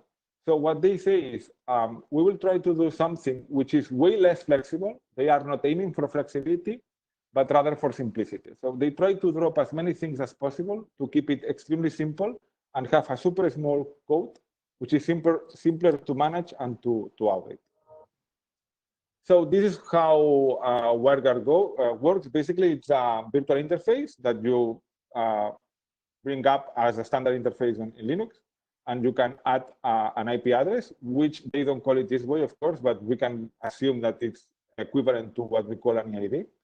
And then you add some routes and so on, and this is how the interface, the WireGuard interface looks. Then you have to apply the security configuration, which I will discuss later. And once you apply security configuration, you end up with something like this. Peers, basically you have the public key of your interface, or local public key, the private key of your interface, the listening port, which is equivalent to our LISP port, And then for each peer with which you will communicate, you have to configure the public key of that peer, and then the allowed IPs, which is equivalent to the EADs for that peers that you will accept from them, and the endpoint. The endpoint, you don't configure it. This is discovered automatically, and the endpoint is equivalent to the locator. So the WireGuard interface, it has what they call a crypto key routing, which is basically each peer is identified by the public key. And then once the peer has been identified by the public key, the packet is encrypted and routed to the endpoint of that peer, which is the locator. And using as the in the data packet, the EIDs for the local peer and the destination peer. So just finishing with WireGuard, it's quite important to understand that the key distribution that they are aiming for, so how do you deploy the public keys on the peers, is equivalent to OpenSSH, meaning that you just use an out-of-band exchange mechanism to configure static public keys between the peers. So you send it by email, or you secure copy them, or whatever you want, but they don't provide any sort of mechanism for that. But at the same time, it's super easy. Once you have the key, you just configure it, and that's it. Exactly the same as SSH. As I was saying before, WireGuard does not have this traditional approach to cipher suites and protocol agility, meaning that WireGuard does not have to negotiate which is the appropriate security mechanism that they will use among the ones supported by the peers, but rather only supports a very small set of cipher suites. And if you want to change that, basically you need to do a software update on the WireGuard node. So it's more like a DevOps approach rather than a traditional security approach. And most importantly, I guess for us, is that then once you have this done, everything else happens below the WireGuard interface. The administrator does not have to care about anything, meaning that the key session exchange, connection, disconnection, reconnection, discovery of the new mapping, if the node has moved, the new endpoint, and everything else happens below the WireGuard interface, and you don't have to do anything. So there is no kind of work to do at the control plane. And this means that WireGuard natively supports layer 3 mobility without any kind of notification, such as SMR, or a rendezvous server, such as a home agent. They don't need any kind of messaging like this one, because once you have an authenticated packet from your peer, you don't care about the new, you will trust the new airlock that it is using. And that's one of the main, I would say, architectural advantages from our perspective. So Albert, does it glean the source information because it could be trusted when it changes? It's trusted because it is encrypted by the peer and verified by the public key that you have configured locally. Okay, but it means the other side has to speak before it moves, right? No, or it can speak after it moves. It doesn't matter. If it moves and it doesn't speak, how will I know about the new RLO? No, then it doesn't work. Okay, that's what I was asking. Yeah, good point. And it doesn't work neither if there is a double jump. For instance, two mobile nodes, they double jump, meaning that they won't find each other. They will never find each other. But and this is each side of a connection moves. That's exactly. Okay. Yeah, but and that's an important. That's my personal understanding. Okay, it's not written by on the WireGuard white paper, but I will say that they don't care about this use case because it's super complex to solve and it's extremely rare. So they prefer not to address it and rather to have a simple architecture. I will say that that's the main philosophy behind WireGuard and for this particular use case, but it's true. So what we have done is we have tried to design this LISP security architecture using WireGuard. So what we have done is, so let's say that the host on the left wants to communicate with the host on the right. So the first thing it will happen is that the host on the right will map register the EID to airlock mapping plus the public key for that end host. So that's the first step. We are assuming one single map server map resolver deployment. Then, as in the standard list, the host on the left will map request for that EID And in turn, the map reply will contain the public key for that host. Okay, so it will be able to configure locally the WireGuard interface.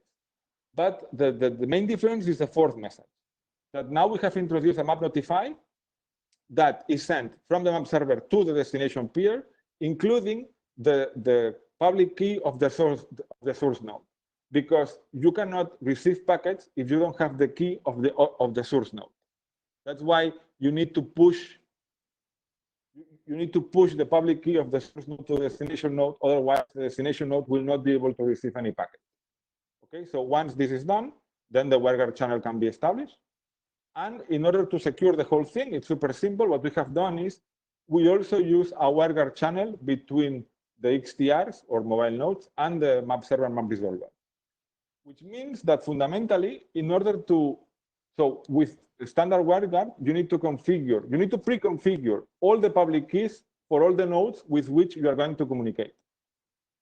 Now with LISP, you just need to configure the public key of the map server. And through that public key, you will retrieve the public keys of the peers with which you want to communicate. Okay, so it's a super, yeah. Quick question. So when at time number one, when that node XTRB registers, it's going to get a notify for all the other nodes that have registered with that map server. Is that what you're saying? No, you will only get notified if the map server receives a map request addressed to you. Oh, later. So 1, 2, 3. So the notify at number 4 goes to only. Oh, it doesn't fan out. It just goes to the request. Okay, got it. So and it's assuming it wants bidirectional communication, right? Always, yeah. So basically, here the map request is signaling to whom I want to communicate, and the map server will push the key of the source node to that destination node. Yeah, is it clear? Yes. Is that a traditional map notify message? I believe that. So we prototyped this and we try to be as fast as possible. I think we use the traditional map notify message, but maybe we cut some corner. But it certainly can work because you just put a mapping record in there with an RLOC that contains the public key. So yeah, we use the security aircraft to transport the keys, and it was super simple. This was simple. Sounds good. Okay, so but that's the key takeaway. You only need to configure on your XTRs the public key of the map server, and that's it. And once you have this key, you will be able to communicate with anyone. So we did an implementation on Open Overlay Router, and we configure the WireGuard interface using the WireGuard API. Actually, we have two WireGuard interfaces. One to communicate with the peers, and another one to communicate with your map server, map resolver. So, yeah. No questions? Okay. There's a question. Prakash, did you get to ask your question? Yes, I have a question on the previous slide, Albert. Sure. The keys are refreshed if they need to. Do we have the dual keys or? So there are dual keys. Two types of keys. So the public keys, in order to refresh them, you will map register new keys, and that's it. And then the session keys that are actually used for WireGuard encryption are refreshed by WireGuard. But like, if there is only one key and refreshing will take time, in between we have some time gap, right? So if you map register a new key, yeah, the WireGuard connection will drop and will have to be resumed. But you typically, I'm not an expert on that, but typically you have to refresh this the public key in that scenario. You have to refresh it. I will say in probably Fabio knows more about this, but I will say weeks, months. So it's not a super like MaxSec and those kind of things. They keep like multiple keys, so the other key can be used while the other is getting refreshed. So I'm wondering, like, is there a same mechanism here, or it's only one single key here?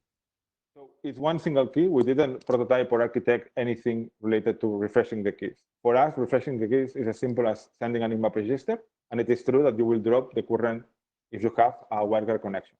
But my understanding is that since you could put multiple public keys in different RLOC records. and then you can solve the problem, right?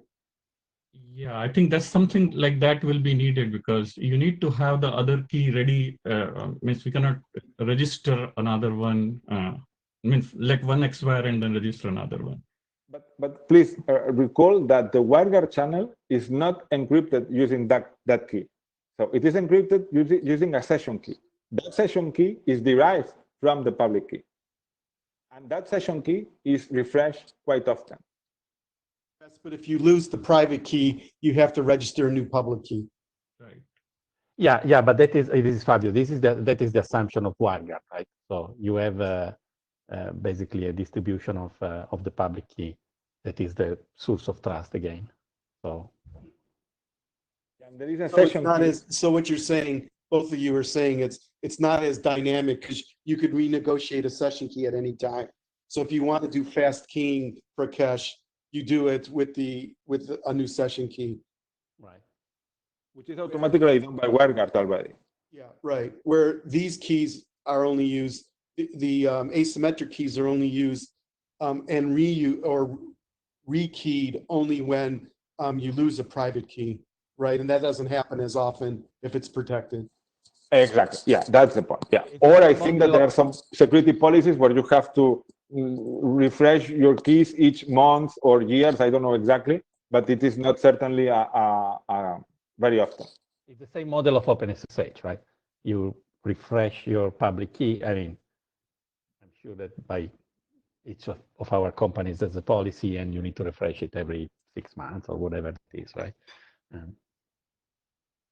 Yeah, I don't have a full context of how this WireGuard works, but I was just comparing with the MACsec, and we keep the multiple key because we don't let the other key expire, and then. So in that case, I think the WireGuard public key is similar to the MACsec certificate, I think.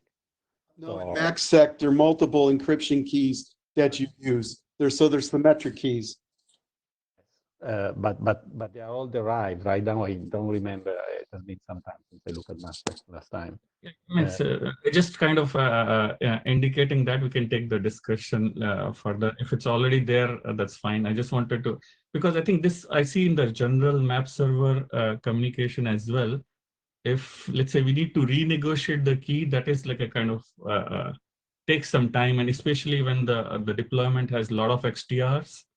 And everybody has to do that. That takes time. So there, it's just a thought we can discuss. Okay, thanks for the question. So I will continue. Is it okay if I respond to Prakash? The ECDSA draft allows you to register public. You can use the authentication key as we have it now, but that just gives you authorization to register within an instance ID. If you want to not allow individual XTRs to register, then you just remove their public key from the mapping system, and then their map registers will get, and map requests will get rejected. So that's how you can scalably change keys or disallow and reallow new XTRs into the mapping system, Prakash. And this draft is, can you just repeat the name? ECD? It's the ECDSA auth draft. It's a working group draft. Okay, I'll look into that. Thanks. Maybe that's the one I was trying to point out. Okay. So we prototyped this architecture and in OpenOverlay router. We basically configured the two WireGuard interfaces because one is for the map server, map resolver, and the other one is for peer communication. Mappings are only needed for the first connection, because afterwards, WireGuard will take care of the new EID to error mapping for that peer, meaning that even if one peer handovers or changes for whatever reason the airlock, there is no LISP control plane message required because WireGuard will take care of that. And when we prototyped this, we decided not to change anything on the WireGuard kernel module. Well, one of the reasons why is because it's super complex and because maybe it doesn't make sense architecturally. which means that there is no support for multi-homing, no support for instance IDs, and no support for distributed mapping system. We can discuss this later. And here you have how it looks like, because once you drop support for instance ID, because at this point we couldn't make it happen, maybe for the next iteration of this prototype, this means that we don't use the LISP encapsulation. We just use the WireGuard encapsulation, because that's enough for us. Okay, so just super quickly on performance, and I think that you will see that one of the plots I believe is quite relevant. So this is the CVF of red standard WOR and blue WireGuard plus WOR for the end-to-end latency, meaning all the cache are empty, and then you have to map request, map reply, send them map notify, send the packet, and the latency goes until the first packet arrives. And the cool thing here is that the difference between the two is just 1 millisecond on average. Okay, so it's a quite good overhead in order to obtain the benefit of security. And the one which is, I will say, most impressive to me is this one. This is the handover latency between WireGuard and WOR, WireGuard plus WOR and WOR, which means that here we are comparing, okay, we have a mobile node, and either we switch to a new, so we turn off the Wi-Fi and we switch to a new Wi-Fi, or we do a Wi-Fi to LTE. So, and then you have to do the whole thing. So with a standard WOR, which I will say is the standard list, it took on average 8-9 seconds. And with WireGuard, it only takes around one second. And the reason is that you don't need to SMR anyone, you don't need RTRs, you don't need any kind of control plane messaging, you don't need any kind of airlock proving. And since data packets are authenticated, you can glean the new locator and send as fast as possible. Okay. So this last, can you? Okay, so the advantage is that because now you have an authenticated link between the ITR and the ATR, you can rely on gleaning. Exactly. Yeah. Okay, that's a very strong conclusion. Very nice. So Alberto, this is Victor. I don't know if you're still working on this, or if it would be possible to do the same handover latency comparison with an environment where you are actually using map notifications with PubSub. Because what we found is below the blue line in our customer experimentation when we use PubSub and notify the ITRs of the move. So in absolute terms, I'm sure that you can improve that with better implementations and better hardware in absolute latency terms. But architecturally, I don't think that you can make it better, because there is no signaling, right? Literally zero signaling. Well, the difference you could is do better with signaling. That's my point. That's my point. There's two ways to do this, right? One is to wait for the SMRs to get through and re-request your mappings and reconverge. That's our traditional mobility. We can also subscribe as an ITR to any changes in that destination that is moving, and you would be notified immediately as soon as the registration happens. And yes, there is some signaling, but what we've observed is in the order of 20-50 milliseconds. But if we followed the architecture in the same, if we follow the architectural difference in OOR, maybe the red line is not below the blue line, but I'll be curious to see what that results in. But there's also predictive R-loads and gleaning inside of LISP, regardless of WireGuard, that are still faster than all the signaling solutions, right? Because it's data packets that are updating the information, right? This is a one RTT handover latency, basically, because you just need to send the next data packet, and that's it. So even the term handover latency doesn't make too much sense here. There is, so although I agree that you can improve in many aspects, I don't see how you can get better than that. That's what I was doing in the LISP mobile node demos. was that the RTRs were gleaning the information. So there was no NAT traversal control logic that needed to be done because the RTR was gleaning the source information. Of course, that wasn't secured, and hence the concern.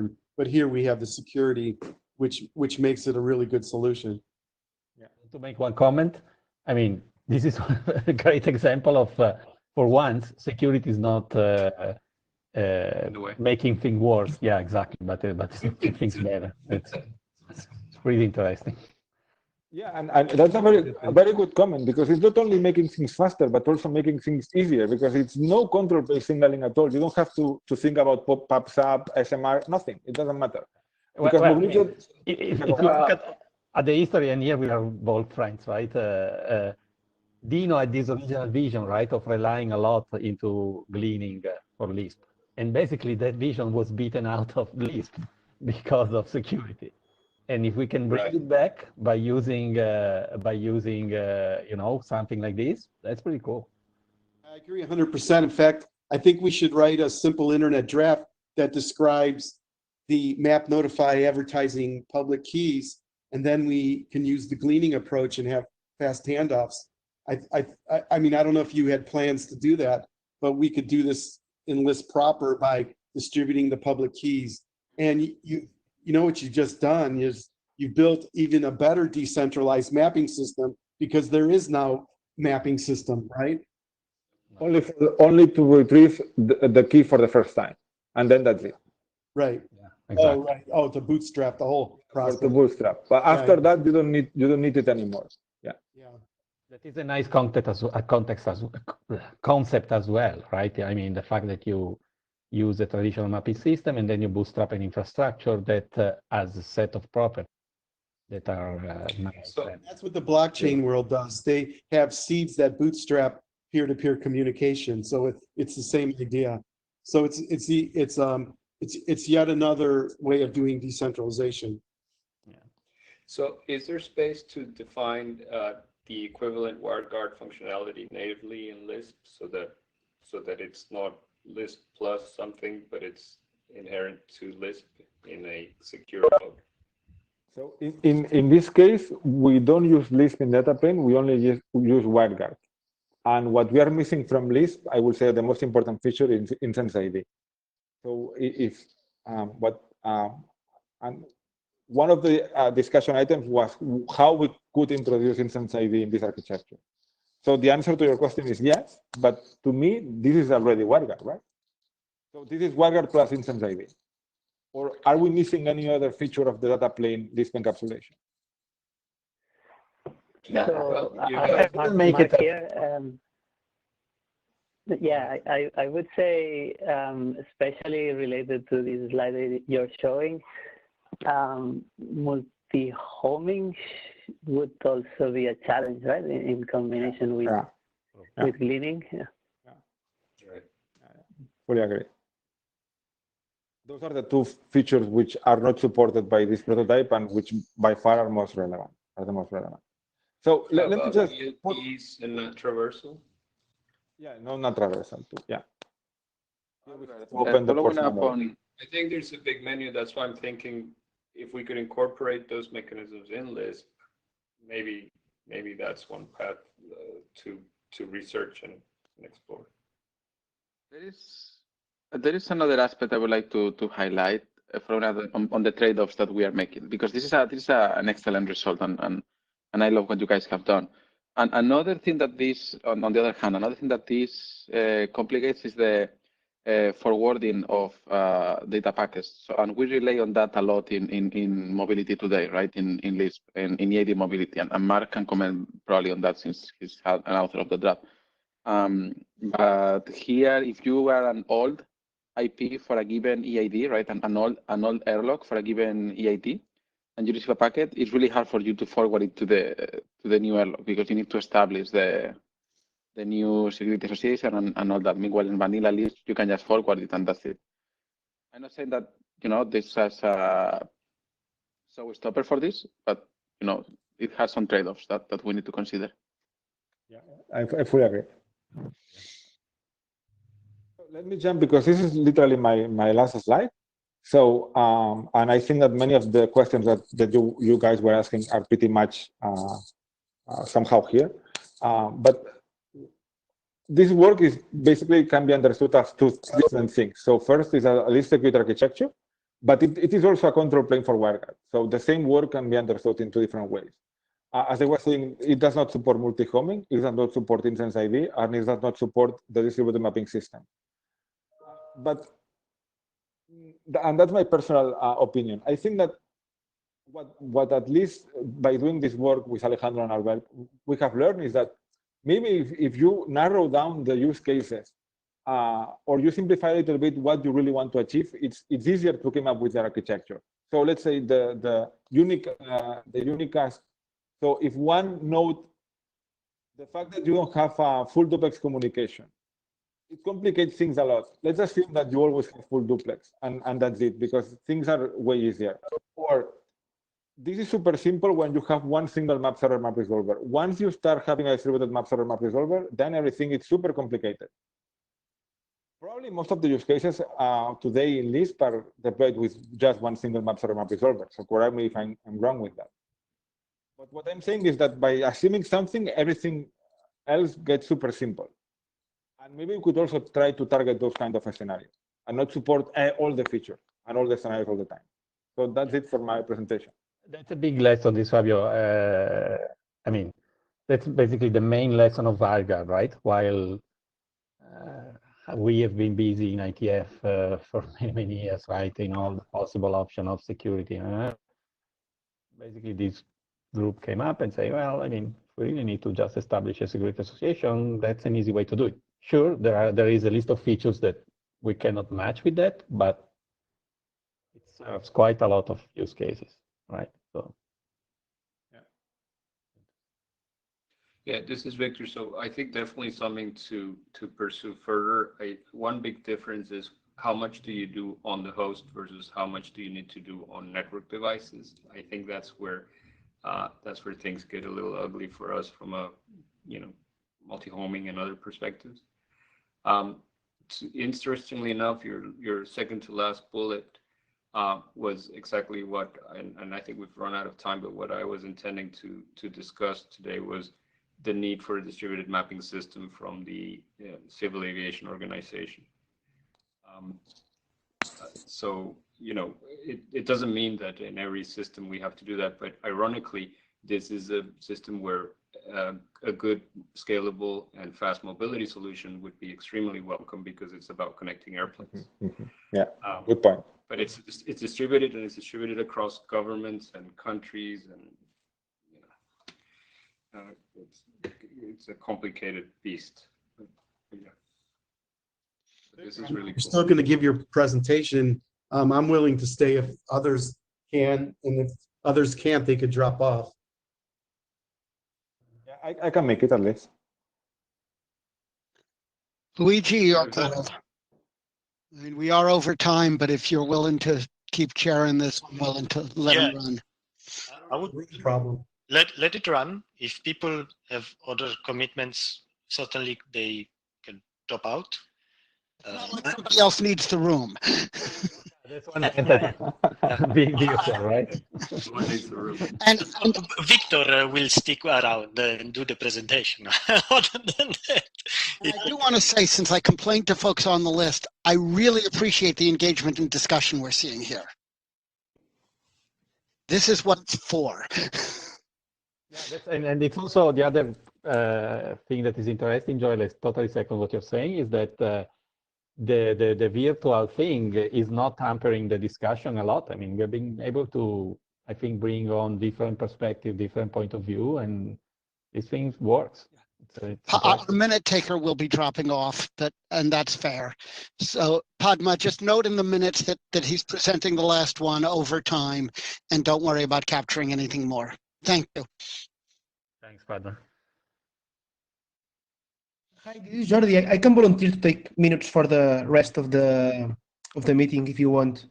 Oh, that would be great. Thank you. Great. Thank you very much. Welcome. Bye. Bye, Padma. Bye, Padma. Okay. So I guess There are no further comments on WireGuard and LISP. Okay, so we give I just the had ball one to- quick question for Albert. Are you going to donate the code into WireGuard's open source? Yeah. It's a prototype code, but yeah, definitely. Great. Okay, I'll give the ball to Victor. Thank you.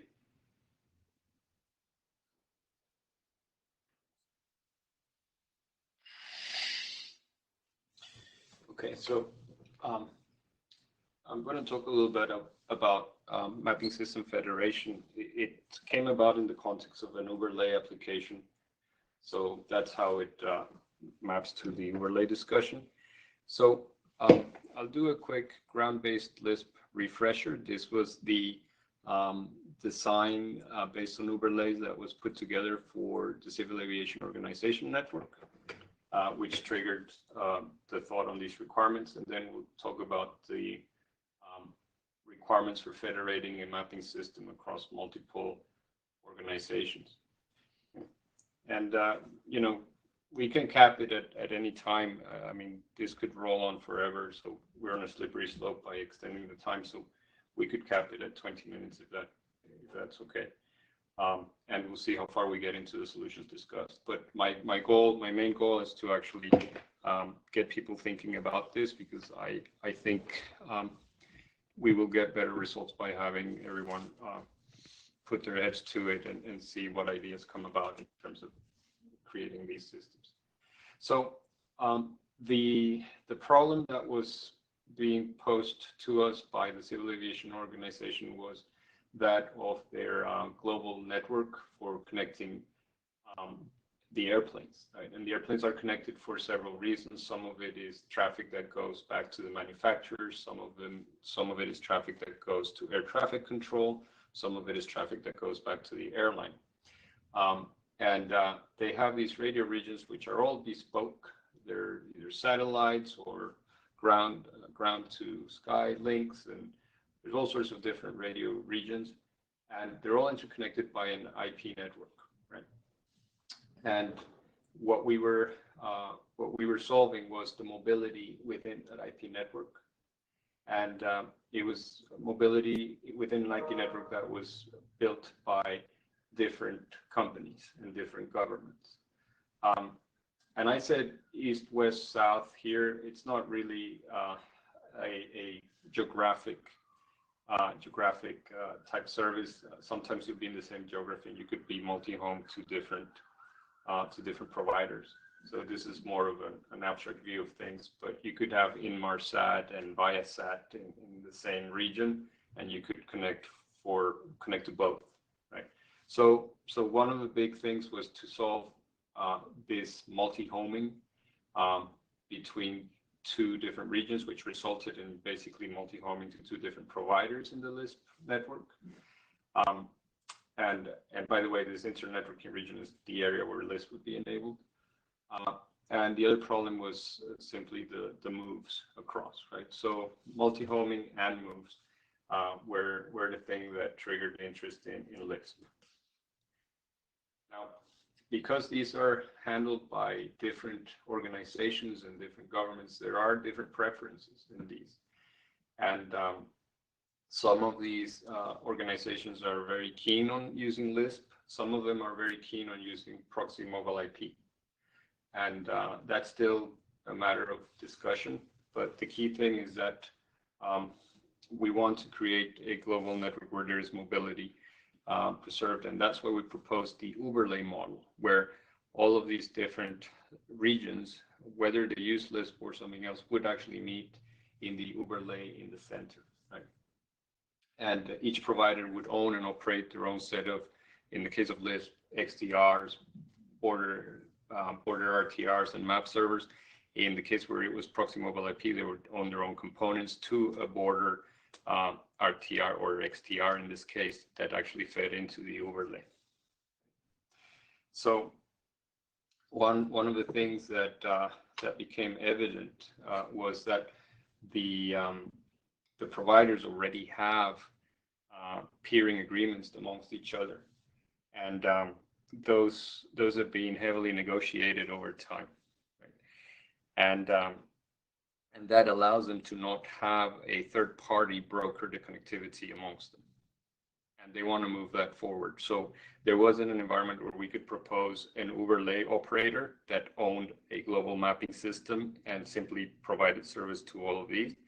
It was more of a requirement where the overlay portion of the network was federated, and you had a series of map servers. So if I describe graphically what the environment is, it starts looking something like this. So if I go back to my west, east, and south analogy, there's a series of radio regions connected to each one of them. The LISP network starts where the air-to-ground routers are, right? And there's also ground-to-ground routers connecting to data centers and control towers and things of that nature.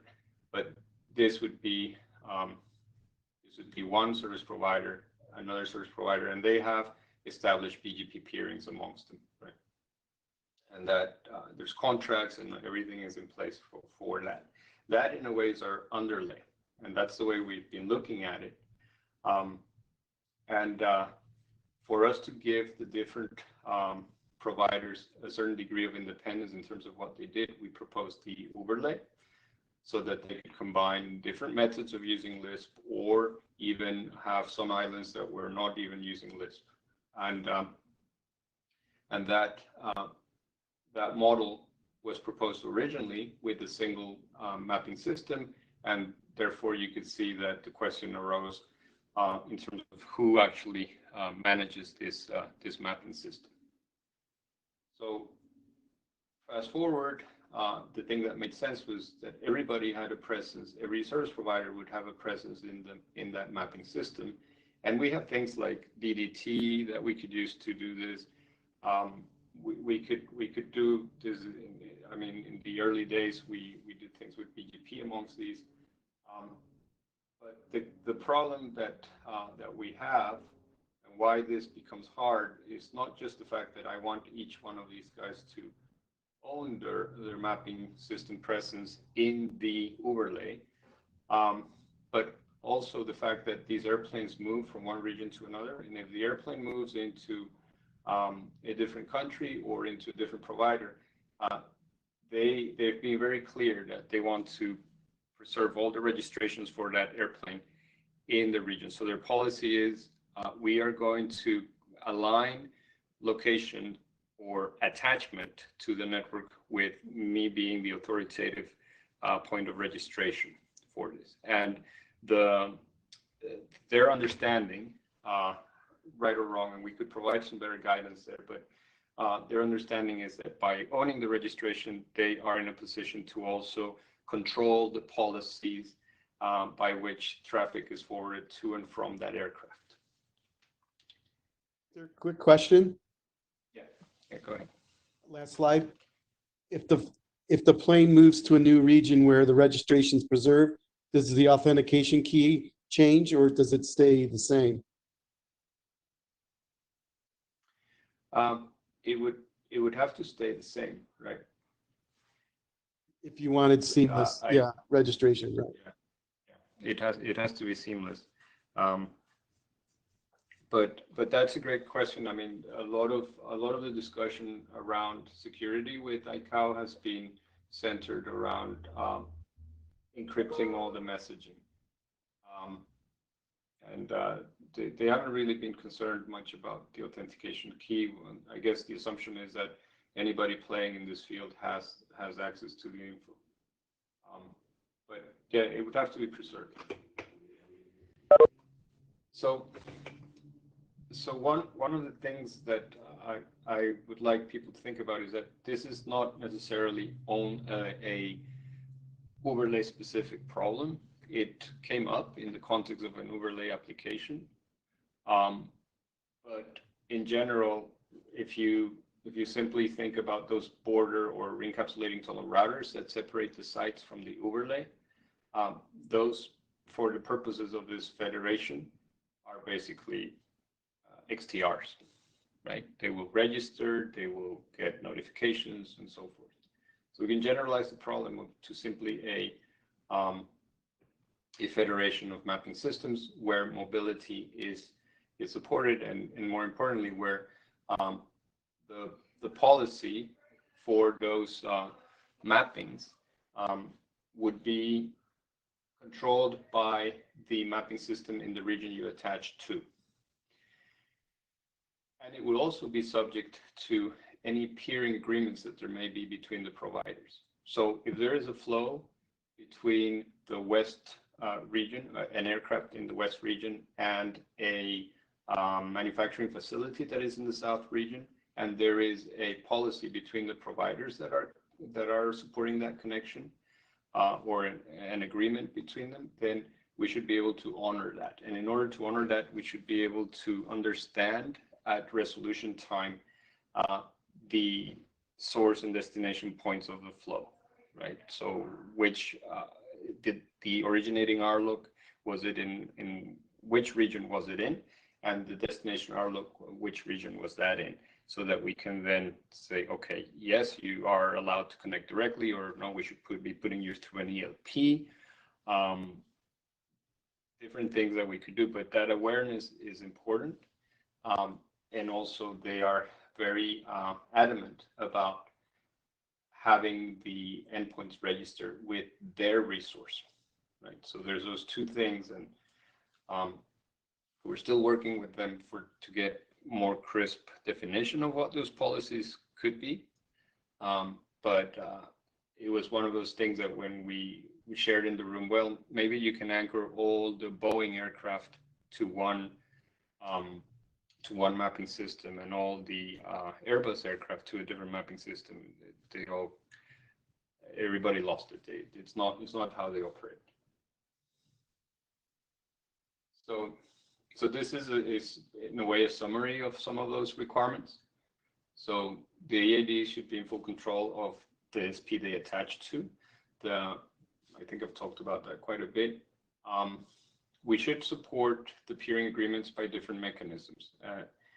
Engineering paths or choosing specific re-encapsulating tunnel routers is the thing that occurs to me. But there may even be scenarios where you don't allow the communication. The definition of the policy should be an autonomous process, meaning you own, you are in control, so you can guarantee to your local government, yes, I've enforced this policy all the way to our borders, and then if we went into another provider, I have compliance, I have ways to actually show that I am compliant, right? And this gets complicated because of this ability to multi-home. So an EID, and we're fighting this battle with ICAO so that we can have different IP addresses as you connect into different radio networks. But so far, what they've expressed is they want a single IP address with some cost values or DSCP values associated with it, and that would basically mean that you are on aircraft 1 over radio network 1 versus aircraft 1 over radio network 2 will be the same IP address with a different DSCP value. We're trying to guide them to getting basically different IP addresses, because it does make things much easier from the perspective of LISP and enforcing policy on different mappings. Net, either way, there will be a need to evaluate our ability to enforce policies and make decisions based on not just the destination EAD, but also evaluate the fact that a request may have come from a source in a particular region, which is defined by the RLOC of that source request. And also knowing that it's going to a particular destination, which is also defined by the RLOCs in that destination region. Okay, so those are some of the things to consider. And we don't really have a good answer for this. So a few months back, Dino and I chatted about this very briefly. We looked at a cache referral system, which I've documented here. I had also thought about some enhancements in the signaling that are rather elaborate, and we can discuss. Descent may have some promise. Some of what Albert just described in terms of what we do by sharing a key may actually be useful. So I'm basically trying to open this for discussion and consideration of the group more as a problem statement than as a proposal for a solution, although I do have some thoughts on things that we could do initially. And I think one key question to the group is, is this problem clear enough? Do you agree that it's a problem? And if so, should this be its own draft and its own work stream, or do we keep it as part of the overlay draft? Well, the overlay draft is a solution to a problem, and this is describing a use case.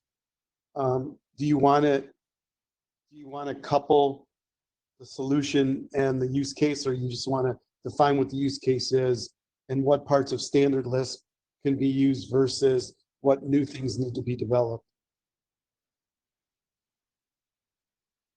I think the latter, right? I want to understand what I can use and if there's any new development. So do you believe overlay is going to solve this use case problem? Well, the reason for my question, is in overlay, we're talking about how do I concatenate a series of domains, right, and make that work and make that whole. The specifics of how the mapping system is implemented in each domain are left open-ended, and the intent of the overlay is to clearly define the interfaces between these domains that may have different implementations of the mapping system. But the this particular problem is a different way of designing the mapping system to cater for those mobility events. But the site overlays are running a mapping system according to the existing LISP protocols. So correct. Deployment options are different than protocol options, right? They don't need any new mapping system features to run the site overlays. And to connect the site overlay mapping systems together uses a draft of new technology called overlay, right? Yep. So I don't see anything that you've presented here that's new, that's different than overlay, right? Or unless you just want to document what the use case is and show that each one of these three bullets here can also be used as alternatives to overlay. Is that what you're considering? No, I'm saying options to consider. I mean, these are options to evaluate, and some of them don't meet the requirements, right? So for instance, the cache referral system, if I went through it, you'll see that the registration of, let's go through an example, right? But the registration, I've got boys and girls, right? And all ladies will be registered to the West mapping system, and all boys will be registered to the South mapping system. So if you were to think of the girls mapping system as Inmarsat and the boys mapping system as Viasat, we basically didn't meet the requirement, which was I want anybody who attaches to my region to be registered with me. And in this case, we would be basically having, for instance, Paul moves to a different region, he still is registered with his original mapping system. I'm sorry, I jumped through this very quickly, but so it's I'm an saying we interesting can problem. evaluate this. What's that? It's an interesting problem because so far we only looked at the fact that a device moves and is attached behind different XDRs, but still registers to the same mapping server at the end. Right. Now you want to change where you register, and the register from the other, I suppose. Yeah, that's Well, correct. So either we change where we register, or we provide enough mechanisms to guarantee that the hosting environment can enforce their policies on those map resolutions when required. So Victor, So I mean, Joel made this comment many IETFs ago. You can have the mobility and register to the same map servers, and you can still get independence because each of the regions can configure the map servers and operate the map servers independently with their own policy. So he was questioning, and I am now, is why is Uberlay providing anything different? Because you will then have this cost of registering to a different IP address when you change regions with this new map server. That's Luigi's comment. And the fact that that's why I asked you the question, does the authentication key have to change? And you said no, because you want to minimize the number of changes as the plane moves from one site overlay to another site overlay. But it's going to have to register to a new IP address because the map server address isn't going to be the same, right? You're not using local addressing or scoped addressing or anything like that. So right. I don't see why. I mean, DDT was designed to have hierarchy and multiple administrations able to organize and manage it. So why do you think that doesn't work? And why do you need a mapping system to connect mapping systems? Not really need a mapping system to connect mapping systems. I just need to make sure that whoever owns East, and if those mechanisms are already in place, then I just need to understand. An Uberlay connects mapping systems? They do. Yes, yes. An overlay connects mapping systems, and that's for other reasons, right? But then once you get to the overlay itself, right, the structure of the mapping system within the overlay, do I have what I need to make sure that if Paul is connected on the east side, it is the east side that is defining what policies Paul would be subject to. If Paul was registered to the same map server, and no matter where he moved, he would always have his policies maintained because it stays in one place. Luigi's comment. Kind of. The policy changes, right? As you go from one provider to another, your policy will change. Isn't the policy based on what's moving, not who's providing the service? It's based on who's providing the service. That's the difference. That means the service is going to change. The service is going to change for the airplane as it moves. Mm-hmm. What does that mean? Yeah. Be more specific. Don't worry, you will continue to fly, Dino. Don't be scared. Yeah, I hope so. Social distancing is different depending on the provider you're on, right? No, not the flight service, Dino. It's the communication service. Yeah, right? yeah, I understand. I was joking. With priorities, you know, how you routed, are you put through firewalls, are you allowed to get certain places or not? Right? There are common resources on ground that may be off limits in certain geographies, maybe off limits through certain networks. So if you were connecting, when the plane moves, when the plane knows it enters a new region, it clears its map cache. And then when it starts needing to talk to new places, it sends map requests that apply those policies. And then it decides how its map cache gets populated. So it knows who's it's allowed to talk to and who it's not allowed to talk to, right? yeah, and that's all defined by the network it's attaching to. Right? And that's the control they want.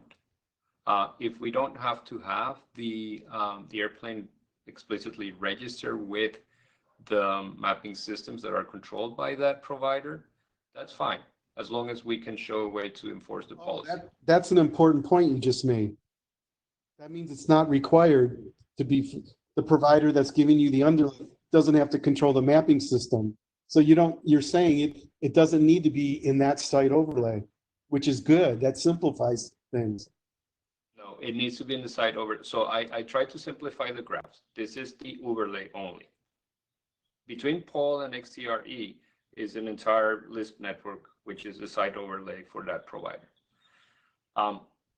So the point here, and that network may not be LISP, Dino, by the way, it may be proxy mobile IP, but the core where they all meet is a LISP network.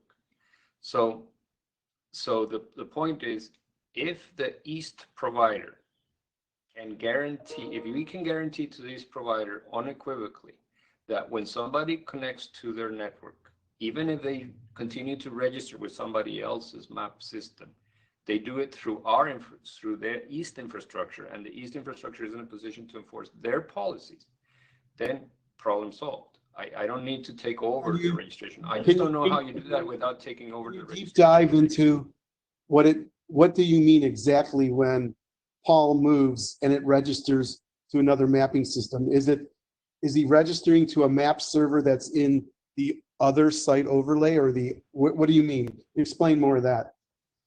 Yeah, so he registers to another site overlay, right?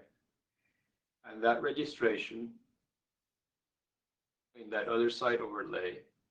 The new one or the old one? The new one. Okay, you said other, so I didn't have any reference. Sorry, let me find. So this is the complete diagram, right? And all I did was attempt to simplify it, but I don't have POL here, but POL would move from the south side to the east side. He would connect to one of these XTRs that are in blue. He would be registered with the local site map server. Yeah. Right. And then that registration will be communicated. It's a different IP address because he was registering with a map server in the south site overlay. So does the plane have to change, reconfigure that when it moves? No. This is map register messages to that new place. The plane connects through a radio region, right? In that radio region, there is a variety of technologies, all of which have agreed to deliver basically an OSPF update to the air-to-ground routers, stating this IP address is here with this metric, and we take that and we convert that metric and IP address into a series of priority use weights and an EID registration. That EID registration goes to the local mapping system. How does it do that? That's what I'm asking. The IP address of that map server is different now, so you have to change it, right? Or is it the XDR? The registration is not happening in the plane. It's happening in the GGR. Is that what you're saying? Correct. In the air-ground router, yes. So this plane moves here now. Yeah. It's going to send that message, right? That OSPF message. Oh. And it's going to, that's going to trigger a discovery on the air-ground router, which will trigger a registration with the local mapping system, which in turn triggers a map notification to the RTR. And then that registers with the overlay. Okay, so the planes are moving around, so it's just like an EID mobility problem. Correct. And it's because it gleans the information from this OSPF packet that it knows that the new RLOC is this AGR in the East region. And since those guys are hard-coded and pre-configured and pre-provisioned, it registers to a new map server, right? Correct. And then that registration trickles to the re-encapsulating tunnel router, which is the only thing I drew in the other slides. How do you remove the registration from the old map server? Does it have to time out on the south side? No, actually, the metric, a less preferable metric is sent, and that basically indicates removal for these guys. And then the other thing, actually, I'm getting that confused. When you register in the new site, you register with a better metric, and then we basically register with a better priority. Victor, sorry, you mentioned several times that you want the original provider to be able to enforce policies. But how does it look? I mean, LISP normally is all about connectivity. You either provide connectivity or you don't, and that's it. So when you say that provider has to control policy, what relation to LISP does it have? So if this aircraft is connected in this region to this provider, this is the provider that would be authoritative to mandate the policy. He needs to be able to know that they can define policy, enforce policy, and show that policy has been enforced to the local authorities. But does it mean that the traffic should be tunneled to that provider? I mean, how do you enforce policy if you don't see the traffic? Well, you do see the traffic. This is your connectivity. What do you mean by policy? Let's try it from the other end. What do you mean by policy? What kinds of policy are you trying to enforce that you need to be consistent about the LISP mapping system for? So there's going to be different things. Is the traffic going to go directly to another region? Should it go through a DMZ in some co-location? Should it go through a particular RTR that aligns with these BGP peerings? And so these are policies essentially about the LISP response that they should get. Yes. Yeah. So basically, how do I treat the traffic in the overlay? Okay.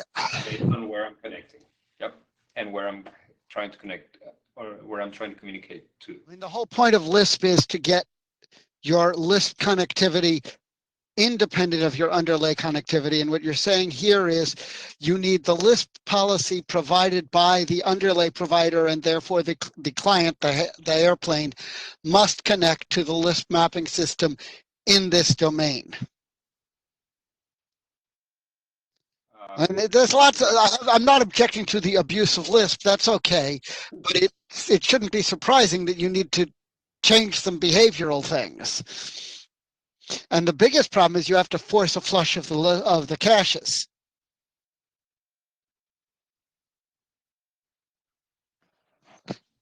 Yes, and the mapping system. Yeah, you have to flush which mapping system you're using and all of the cached information.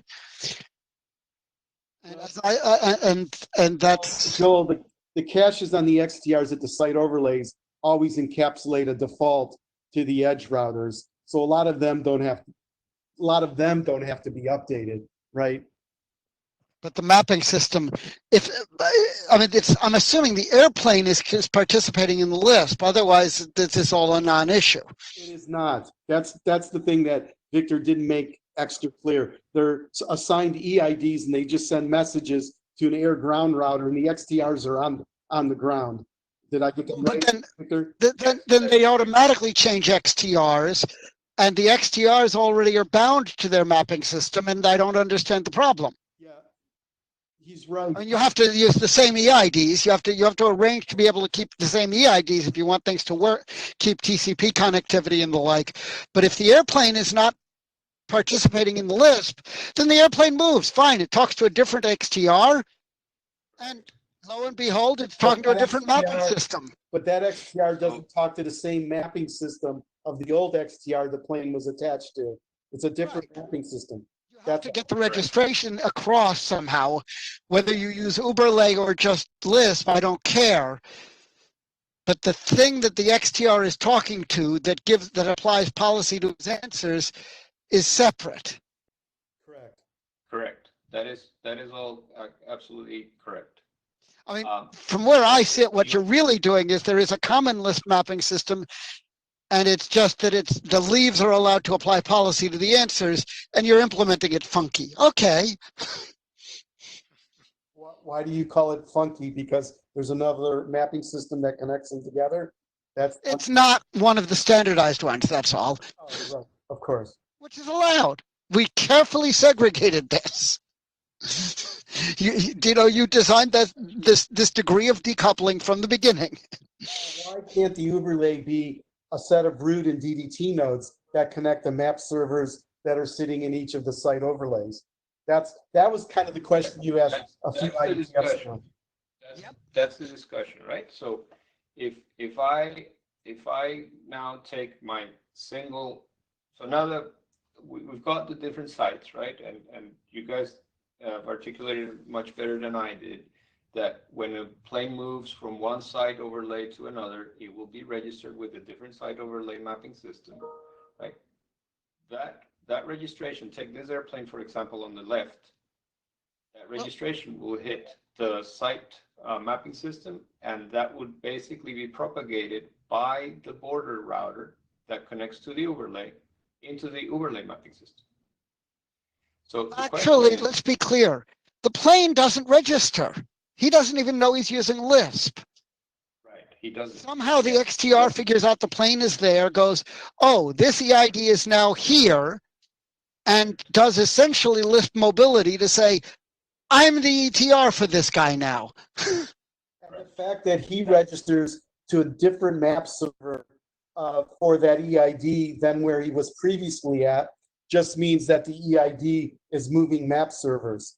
Now, how you get a map request to find the new location means you move the mobility problem into the mapping system, which is not architecturally a good thing to do.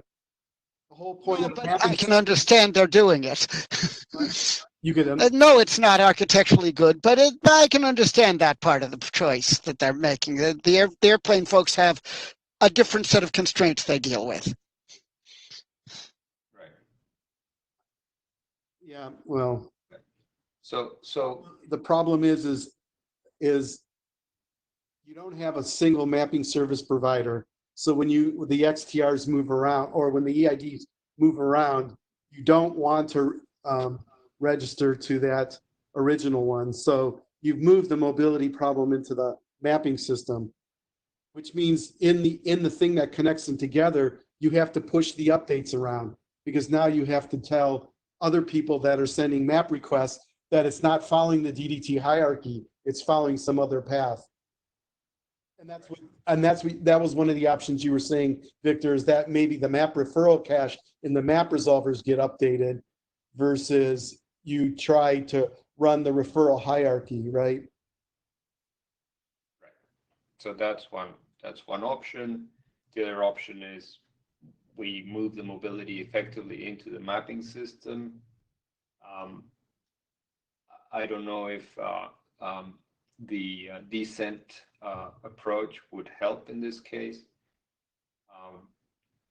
or maybe it's all just about being able to enforce policies. So if I look at how we do things in LISP-sec, where we actually add semantics to the keys and encryption and hashes that we're going to do as the lookup basically moves around the mapping system, that could be another way of actually securing the enforcement of the policies, at which point then it's okay for all the Boeing airplanes to register in one map system, or for that map system to be authoritative.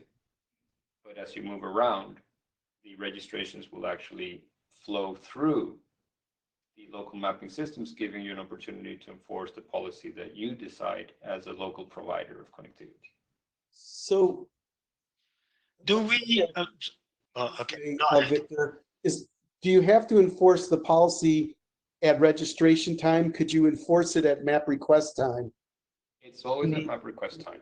It's at map request time. It can't be at registration time. Why not have the XTRs register to the same XTRs everywhere, register to the same map server, because it's based on the EID that's being registered. And then the map requests flow through different map resolvers. And then what the source destination pairs for that map request are, that's where the policy gets applied, which means there's a certain RLOC set that gets returned versus no RLOC set. And that can work with non-list sites as well. That could be the basis for a solution. The challenge we've had is that there are not only competing vendors involved, but there are governments that, it's appropriate to call them competing, but in some cases they are involved as well. So this notion of controlling the database where things are registered and where the policy is enforced, it's important to them. Yeah, I had a feeling that requirement was going to come up, right? But I think if we can show that you can unequivocally enforce your policy because of the flow of information, then but the European Union has to decide that if a plane flies over Europe, that if you're registering a map server in the US, that's okay. As long as they can enforce their policy. Yeah, as long as they can show that. Yeah, now that the plane is over Europe and it wants to talk to people, it sends map requests down to the air to ground, and it uses the map resolvers in Europe, and their policies could be enforced there. Would that be sufficient? Yeah, actually the airplane is not using anything. It's actually just connecting to an XTR that is in Europe. So the XTR in Europe has to register to the mapping server of the different domain. Yes. And anything that might be okay. Yeah, that's what threw me for a while. It's actually the XTRs who have to do this, and it's the XTRs who want to enforce policy. So it seems like they can do the right thing. Yeah, right. It would be these RT. I mean, the XTRs in Europe always register with the same mapping system. It would be the RTRs that connect to the overlay that would register with anywhere we want to anchor it. So but if you're willing to allow it to register with a map server in another domain, then you can solve this with DDT only. So that's simpler. I think we all like keeping it simpler. Yeah, I would like that, and then the item to explore would then be what are the mechanisms to maintain them in control of their own policies and destiny in terms of how they're being utilized. What's that? Control the policies at map request time for the planes that are flying over their domain. The XTR at the edge of their domain controls what responses. The only thing you got to do, there's not even a cache to flush because there is no cache. I keep thinking there's a cache to flush, but there isn't even that. It just works. Yeah, agree. Well, okay. So since they land over the XTRs in the region, those XTRs have complete control of the policy there.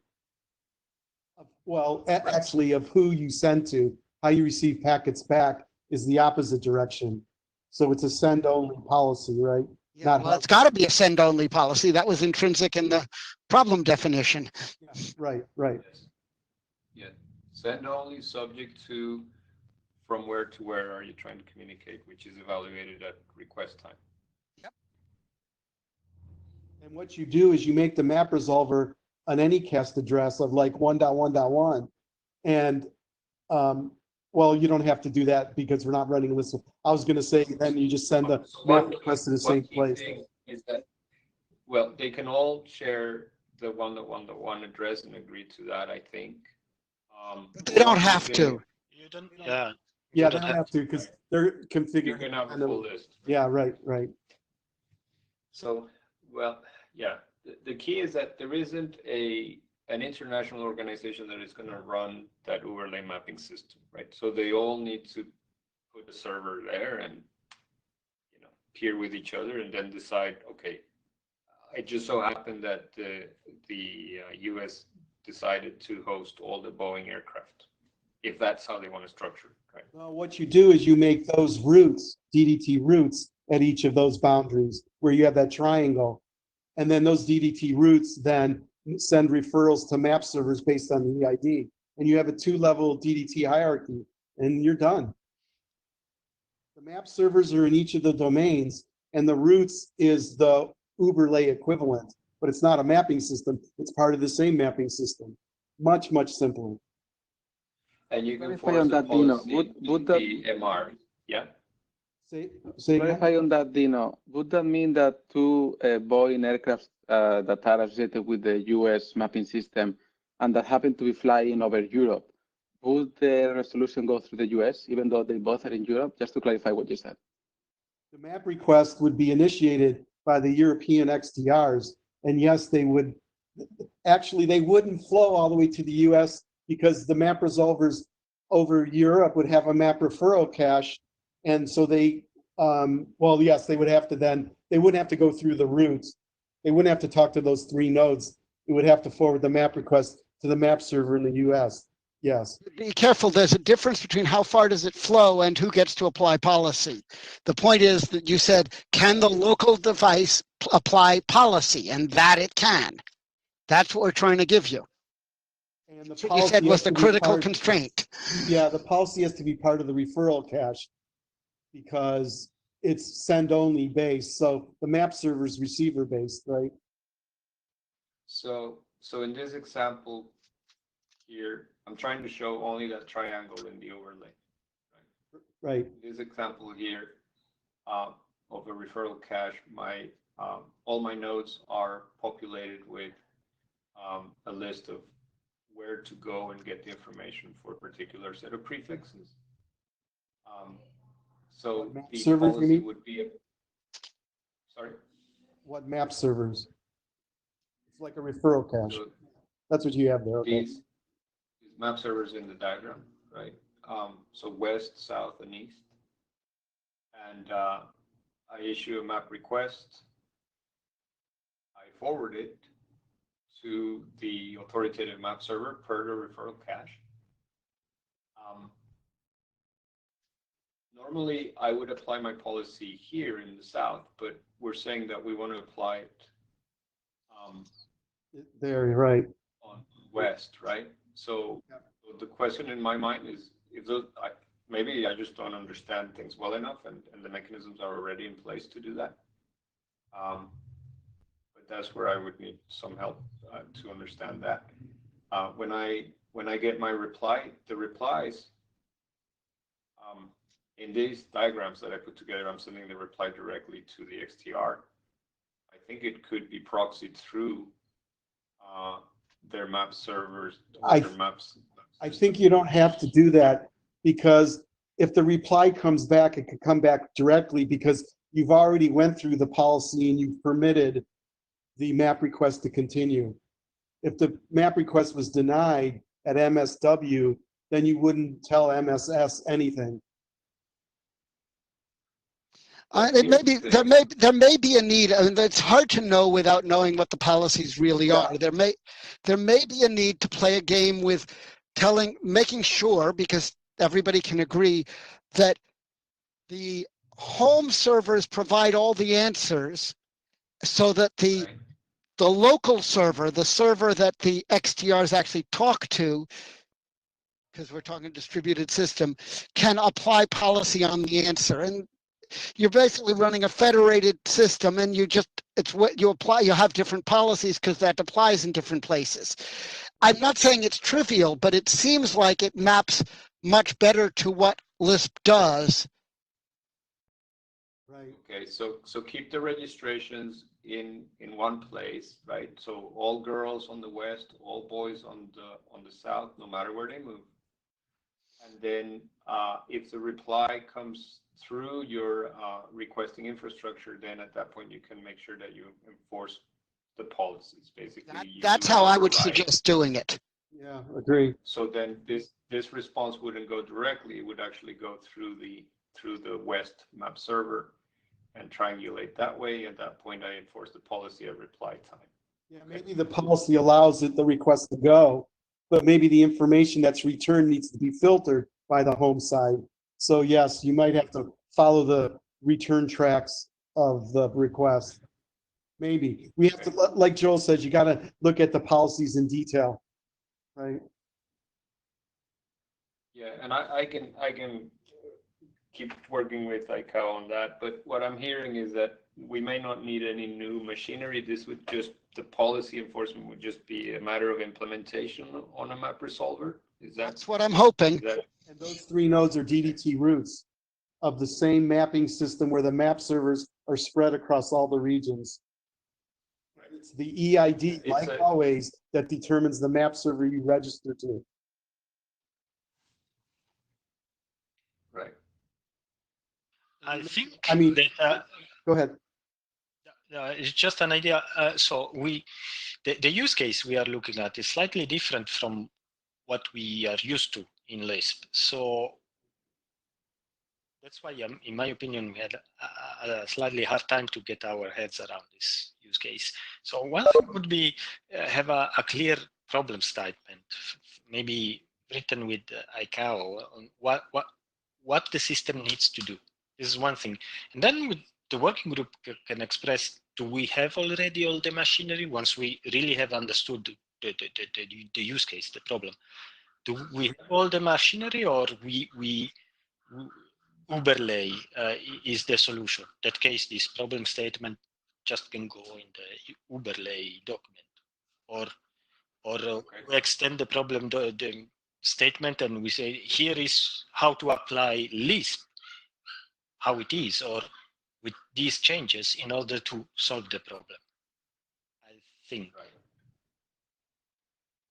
Okay. Yeah, we can work on that. I think we need to do that anyway to get places with ICAO.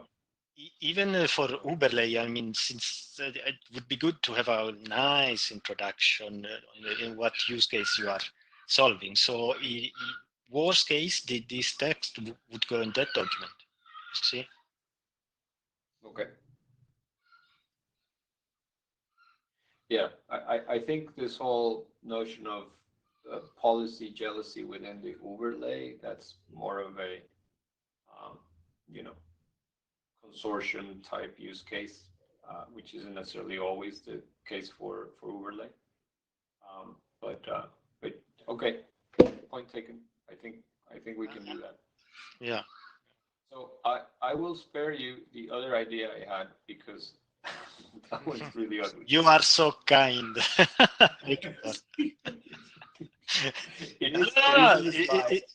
And I will keep it in the slides, but I don't think there's a point in going over that. That is attempting to keep the registrations in the connected control plane, and then there's a ton of signaling and some flooding of the signaling. I think, I mean, in being respectful of everyone's time, I think I'm going to spare you guys from that. That sounds like a BGP alt type solution, or you could use BGP alt to do the flooding if you wanted to. I'd like to think it's a little better, but it's not better enough to actually justify burning your time on it, unless you guys are curious about it. It is getting a little late. Okay.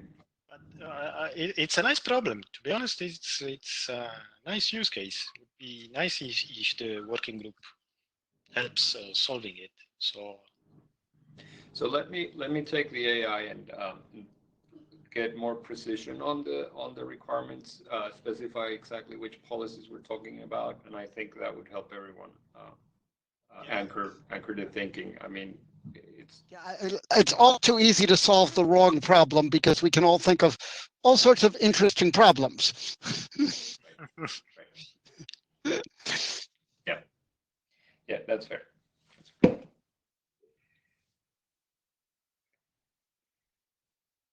Okay, very good. That's basically all I had.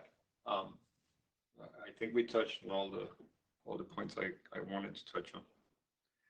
Okay, thank you very much. And thanks to folks for staying on and participating in the discussion. Thank you. Thanks everyone. Thanks, guys, for organizing everything. Thanks, everyone.